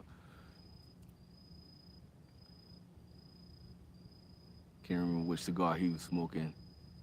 Said it was burning his nostrils. It might have been that M81. I don't remember which one it was either, but it was either that or it was probably if it wasn't that, it was probably something from AJ Fernandez. AJ Fernandez kill him every time. But like for me, like the new worlds from AJ Fernandez, especially that Cameroon, that shit it smoked like a charm, man. Especially for a budget cigar. But like, if you want to see him get in his shit, yo, and you want to see him get on a tangent, give him an AJ. That shit is funny every fucking time, bro. We die laughing off that shit. I just don't understand, man. It's not that bad, yo. But he can't stand pepper, yo. His 601 La Bamba review is classic too. Facts, facts, absolute facts. No doubt, Peter. It's all love, man. That's what this shit is all about, man. We supposed to be sharing and sharing alike, man. And it's certain cigars, man. Like it's plenty of cigars that Peter Cigar Collective, um, Matt and Michael, man. Like it's a lot of cigars that I never would have had. And early in my show, I did a wish list. Uh, there was a cat, man, that he sent me the uh, the Partagas Lusitaneous. I never thought I would get that cigar. I never thought I would ever get my hands on that cigar. Because even being in Japan, where I can get Cubans like it's nothing, you can't find that cigar. You can't find it anywhere. So people were supposed to share cigars, man, and that's what makes this shit lovely, man. That's what makes this shit, worthwhile when people kind of share, what you can't get your hands on, and just being able to experience some stuff that you haven't experienced. Like the whole thing behind this, man, is being able to try all these cigars. And we were talking earlier, like it's so hard to get all the cigars and get to all the cigars, but when you get that moment where somebody's willing to like, here, take this one, you know. Um, I, what's my man that was with CAO? He ain't with CAO no more. I don't know why I can't think of the cigar. He's the son of the dude that created CAO, and he had the Aramis. And I just gave that cigar away to somebody just because he had never had it before. You know what I'm saying? It was funny though, because I told y'all the story that it was a brand new cigar, and when he got it, he was like, "Man, I haven't had this cigar in years." I'm like, "It just came out," but well, but it's cool to be able to share that, man, to get that experience, man. That's what this shit is all about. See if I can throw this shit over the fence. All right, boom. That's the angel share. I hope it went in the water. I think it did. But anyway, what is the strongest, boldest cigar you smoked? Mmm. Not counting that M81, I would probably say the CAO Flathead 660. That was the cigar that damn near put me on my ass. And the La Galera Anamoy. If y'all go back, I did a review on that Anamoy, and I don't know what happened that night, man. I couldn't finish that cigar. That cigar tastes so fucking good. That Anamoy is a banger. It's absolutely delicious. But I was on my ass, yo. I like when I quit that review, dude. I sat on that rooftop for a minute, just like world spinning. Like fuck. Like how am I gonna walk downstairs? Like I don't know how. Like I was hurt. That shit sent me spinning, bruh. Let's see. Oh shit. Jordan's favorite cigar. Can I change my deathbed choice? Yo, that's one of those, man. One thing about that cigar. One, it's not weak, Brian. That's not a weak cigar, and it's a good cigar. I gave it a pretty good grade because when I did that show special delivery, I actually would do letter grades for the cigars. That's like the only time that and when I do the cigar comparisons that I ever do ratings on cigars. That was a damn good cigar, and it's a long smoke though. You got to have some time. So when you on your deathbed, I hope you got enough time to smoke that cigar because it's a long one. Let's see. For me, it was a damn Cohiba Black. Yeah, I heard about that Cohiba Black. I think I've had it. I think I did have that, but I don't remember it like killing me like that. But that Jacob's Ladder too. Jacob's Ladder had some punch to it. That shit was pretty serious. I have all the new DTT releases waiting for you once you get moved in, bro. You both Wagashi. You got a Wagashi already? And the Krakatoa too? God. Peter, you a bad man. You a bad mofo. I'm gonna have to holler at you once I get off this thing, man. I'll shoot you a line.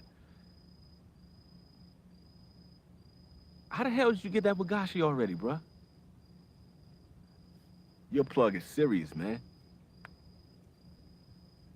Yeah, that 6 series tie, like that 660 is serious, bro. That shit, man.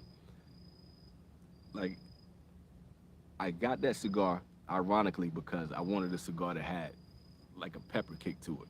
So this is when I was living in Fresno, California, and this is before I started the channel. So I was just really like getting into my bag where I was really like smoking cigars on a regular basis, and I had a cigar probably like a week before that had like a little bit of pepper in it. I don't even remember what cigar it was. And I went back to the dude. I was like, yo, I want something that got, some pepper to it. And he gave me that 660. And I sat in that lounge just by myself, man, and I smoked that whole cigar. And I stood up. And when I tell you Tyson did this shit right here and hit me with that uppercut, I sat back. Bruh. That shit had me floored. But I still love that cigar. Like, I go back to it, fairly often. And that's one of those cigars, like, you kind of get into a point after a while, like, when you're smoking for a minute, like, it's certain brands that just seem like they're too everyday and they're too much in regular production. So you're not, you don't smoke them all the time. That's a regular production cigar that I got to go back to every now and then. Like, that 660 is serious. And CAO, like I usually stay in like the Arcana line, like the Amazon. I can smoke that one on a regular basis. Smoke it all the time just because it's such an amazing cigar. But that 660 is one that like has to go down as like an all-time classic. the Norteño too. I feel like that's an all-time classic.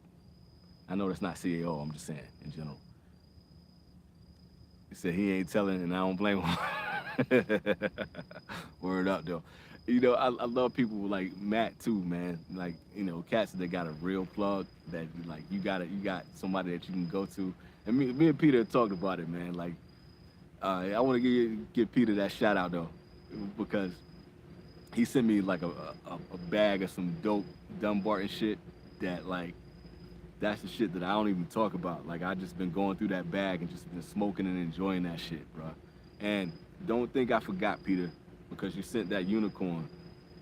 You see that I'm not situated yet, but we gonna light that shit up on the live. We doing that. I can't wait to smoke that unicorn. That shit's packed up right now, so I don't even have it with me. I didn't bring that one with me. I put that one.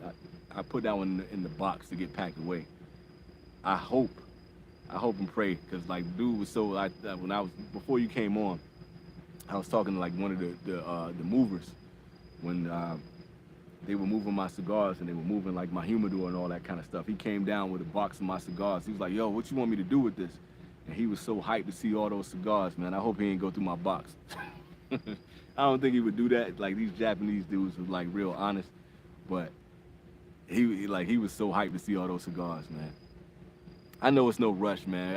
I just want you to know, like, I'm excited to do that, man, and I'm more excited to really just like to clip it and just really chop it up with you and light that cigar. Because once again, we was talking about like that wish list, man, and you know, you talking about those cigars that you don't ever think you were gonna get. I was not paying $100 for that cigar, but god damn it, if I didn't want like a unicorn bad, just off the strength of. You know how like when you were a kid, man, and like I told y'all like before I even got into tobacco at all, I was anti-tobacco, but I used to see like the little Indian man and he was holding all the Perfecto cigars, or you would watch all the Bugs Bunny cartoons and whatnot, and you were like, man, see that dude when he was lighting up and he had a Perfecto.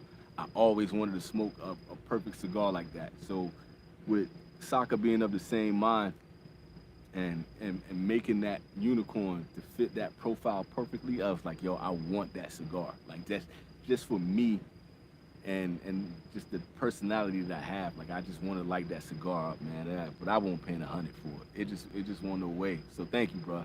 That's like you can see like I'm a kid in the candy store just talking about it. Like I think the last cigar that I was that excited about was that Lusitanius. I think that was the last one that I was really like that geeked about. Maybe the Monte Cristo #2, and so far all of those have like lived up to the hype of what they were supposed to be. The Shark lived up to the hype, lived up to what it was supposed to be. So I'm only expecting that one to live up to that. So I'm super stoked behind that, man. We're gonna see. I don't know. I don't have a cigar anymore, so. We've been going for 3 hours. Y'all want to keep rolling? Y'all got some stuff that y'all want to get off your chest? Y'all want to ask about? What y'all want to do? If not, I'm going to brush the smoke off my teeth.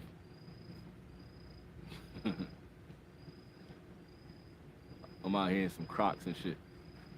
Looking weird. I'm in the middle of a complex right now. Like there's a restaurant in front of me, there's another restaurant over here, and my hotel is sitting over here, and I'm sitting outside, like.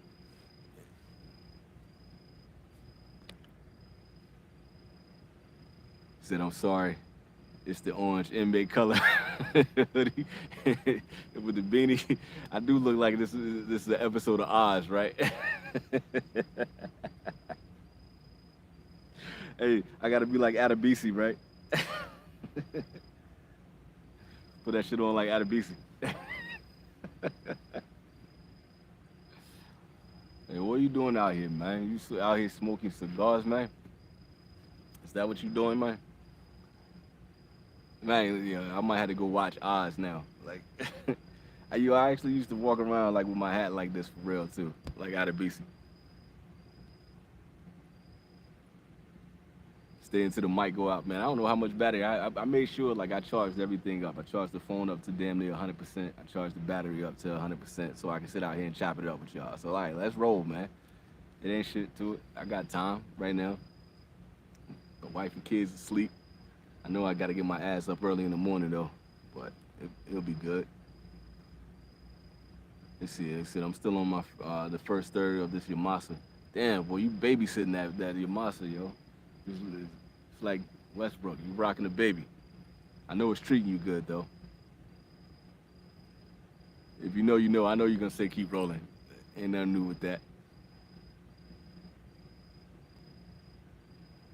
Nah, man. Like I'm under all these lights too, and this chocolate skin is always glistening, bro.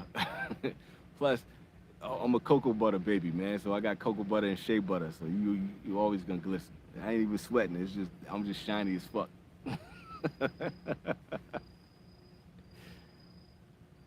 Okay, let's talk about Dame with the Bucks. Okay, let's do the basketball talk right now because I've been going heavy on this preseason. First of all, let's get into Dame. Let's talk about Dame. Y'all know my favorite player right now is Steph. My number two is Giannis, and I love Dame. So the whole thing with Dame, man, it's like I really thought and I really wanted him to go to Miami. I feel like Miami was the best fit, but I feel like Portland did him dirty, and I don't know why they did him like that. It's kind of crazy. Like Dame going through some shit right now. So for them to send him to Milwaukee, honestly, was the only other option, and it makes sense. So that pick and roll between him and Giannis is gonna be a motherfucker. Like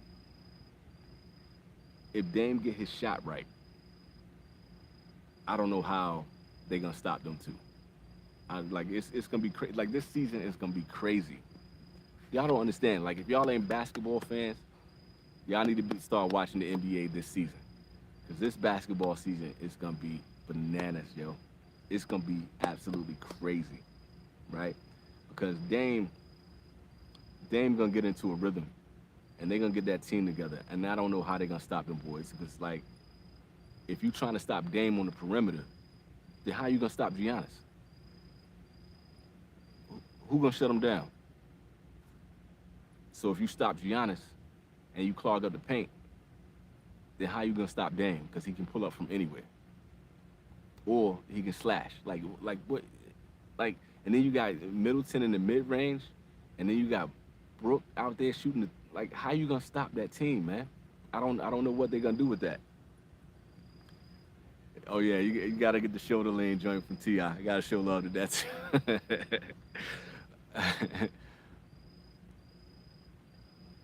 He said I'm finna put on my tinfoil hat. I'm calling it now. Okay, but look, you gotta think about this though, because you still got Denver. You know, because can't nobody do shit with Joker, and the way Murray is balling right now, that team is gonna be crazy. And if Michael Porter Jr., if his back is healed the way I think it's healed, he gonna be a problem. And I hate to say it, I don't even want to mention it right now, but the Lakers have built a dangerous fucking team. The Lakers is looking crazy. That's gonna be crazy. Drew Holiday going over to Boston. They got the two wings, and they got a pure point guard that's defensive. That's a team right there within itself. And my Warriors, did y'all see Steph up against Sacramento? Did y'all see what motherfucking Steph Curry just did? Tell me y'all saw that. Because that motherfucker is going to kill this year. He is going to be dangerous. With Chris Paul, like, this NBA season is going to be bananas, yo. Let's see. Brian said, hard to disagree. Way better fit with Milwaukee. So much better defense. And he'll play off the ball. Yeah, but, like, I feel you on that. But the chemistry with the way Coach Spo coaches his players, and it's kind of the same thing with Butler, man. And then you got Bam Adebayo, so you kind of get the same effect that you get with him and Giannis. But then you got to worry about Jimmy Butler. Jimmy could play the mid range, and then you got Bam Adebayo in the middle, and then you got you had him on the perimeter, and then you got well, they probably were gonna get rid of Tyler Hero, but and you still got Duncan because Duncan game he turned his game on at the end of the year. So if he came back with any of that skill set, that's so much firepower, man. And that team would just they would just flow so well. Like if they're just playing any kind of small ball and then just keeping Bam Adebayo in there, that would have been a dangerous fucking team, man. That like I don't know. I still like, you know, I think Milwaukee is comparable just with the amount of players that they have. It's very similar, but they don't have Coach Spo. I mean, and you put Dame Lillard with Coach Spo, that shit was gonna be gritty, yo. East is loaded. Knicks is looking good. The Cavaliers, people forget about the Cavaliers, so you got to put them in there too. Boston is looking really good. Miami, Bucks, like that. The East is finally like between the East and the West is finally balanced out, and the East is real top heavy, but those 8 teams that's gonna be over there in the East is just gonna be crazy, man. Like I really don't know. I don't know what Philly's gonna do. I think Philly's kind of self-destructing right now. And I keep trying to say this every time, like, no team should ever want James Harden, man. He is a cancer. He's an absolute cancer. And I don't care what happened between him and the front office, man, but you can't quit on your team like that. It's like regardless, he still should be there. Like that's the best chance for them to win. And if you that good, you should make that team better. And you the point guard. I mean, he's kind of a combo guard, but at the same time, he running the point. He should be able to make that team better. And I just don't think he got it in him. He just don't have he don't have that dog in him no more. And he's just he's such a bitch, man. Like it just kills Philly, man. It's kind of disappointing to see that.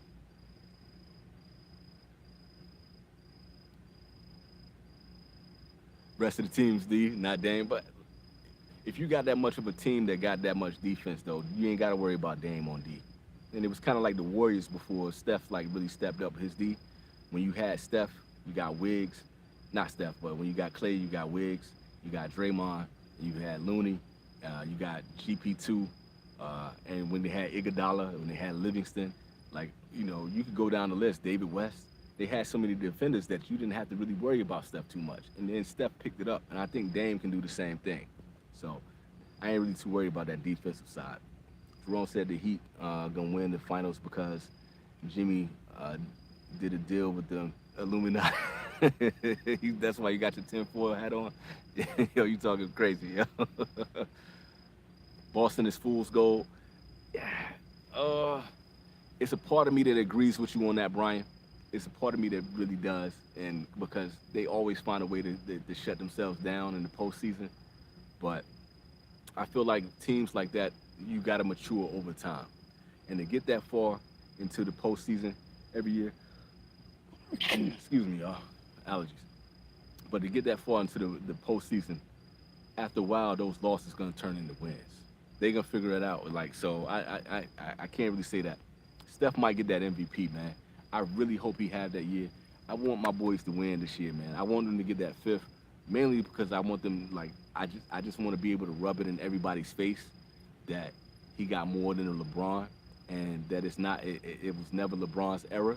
Like, it's always been, like, Steph is all, and the Golden State has really just taken over the LeBron era, just so we can just end that whole talk. I just want my man to get that 5th ring, and I'll be the happiest man on the planet. I want it to happen. He said Jimmy shook them hands and did a deal. Is that why he came out all emo like that, yo? I love Jimmy Butler, man. I got nothing but love for him. He put on the dress. Yo, you killing me, Jerome. Yo, for real. He said, "Oh, be serious," but the Heat gonna be right back in it. Yo, look, as long as they got Jimmy, as long as they got Spo, they always gonna be dangerous. As long as they got Pat Riley, the Heat is always gonna be a dark horse. Like, for real. Like, it's kind of like what is it starting to rain? It's kind of like what the Spurs had when they had their big 3. When they had Ginobili, they had Pop, they had Parker and Duncan. It's just like the chemistry of that team really made them dangerous at all times. And I feel like that's the same way Miami is right now. So they always going to be a dark horse. There's no way to get around that. Z said the NBA has been downhill for 15 years now. The NFL looks terrible. I forgot how great baseball is. My first true love. Loving the postseason baseball again. Look, man, go Phillies. I'm gonna try this just off the strength of you saying that. I'm gonna try this baseball thing, but I can't rock with you on that NFL. Well, the NFL, like I was out for about 4 or 5 years with the NFL, but from what I've watched recently, that's been entertaining, and it's crazy to see that the Lions are a dangerous team. The Detroit Lions are a dangerous team right now in the NFL. What is happening in the world? What is going on? That is the craziest shit in the world, B. The Detroit Lions. That shit is insane. Eli said my Hawks gonna be mid again. They are gonna be mid, man. What I don't understand is like how you get those two together, and that team just didn't work. Like the weird thing about the Atlanta Hawks is like they got all the pieces. They got all the pieces, but I don't know if it's their front office. I don't know if it is Trey is just not a good leader. I don't know what it is, man. But they always follow. That team shouldn't be as bad as they are, man. They shouldn't be mid like that, and it's a damn shame. I'm sorry. Jerome said the NFL been terrible with the fuckery. The rest of you, dude. What game was it the other day? Was it that Kansas City game? When the refs just basically willed Kansas City to get that win, that was probably some of the most egregious refereeing I've seen in the NFL in a long fucking time. It was embarrassing. It was embarrassing, yo. And they do that shit with the Cowboys, and now they're doing that shit with Kansas City since they're like the media darlings right now. It's real rough watching the NFL with the refereeing right now. You can tell they cooking those books, man, and it's sad. It really is sad. Jerome said I think the Mavs should make it deeper into the playoffs. It's raining, y'all. I gotta cut this one, yo. It's pouring down. Like, let me get up out of here. Hey, we gonna do this again. Y'all stay up. I gotta run into this building. Y'all be cool. Oh shit.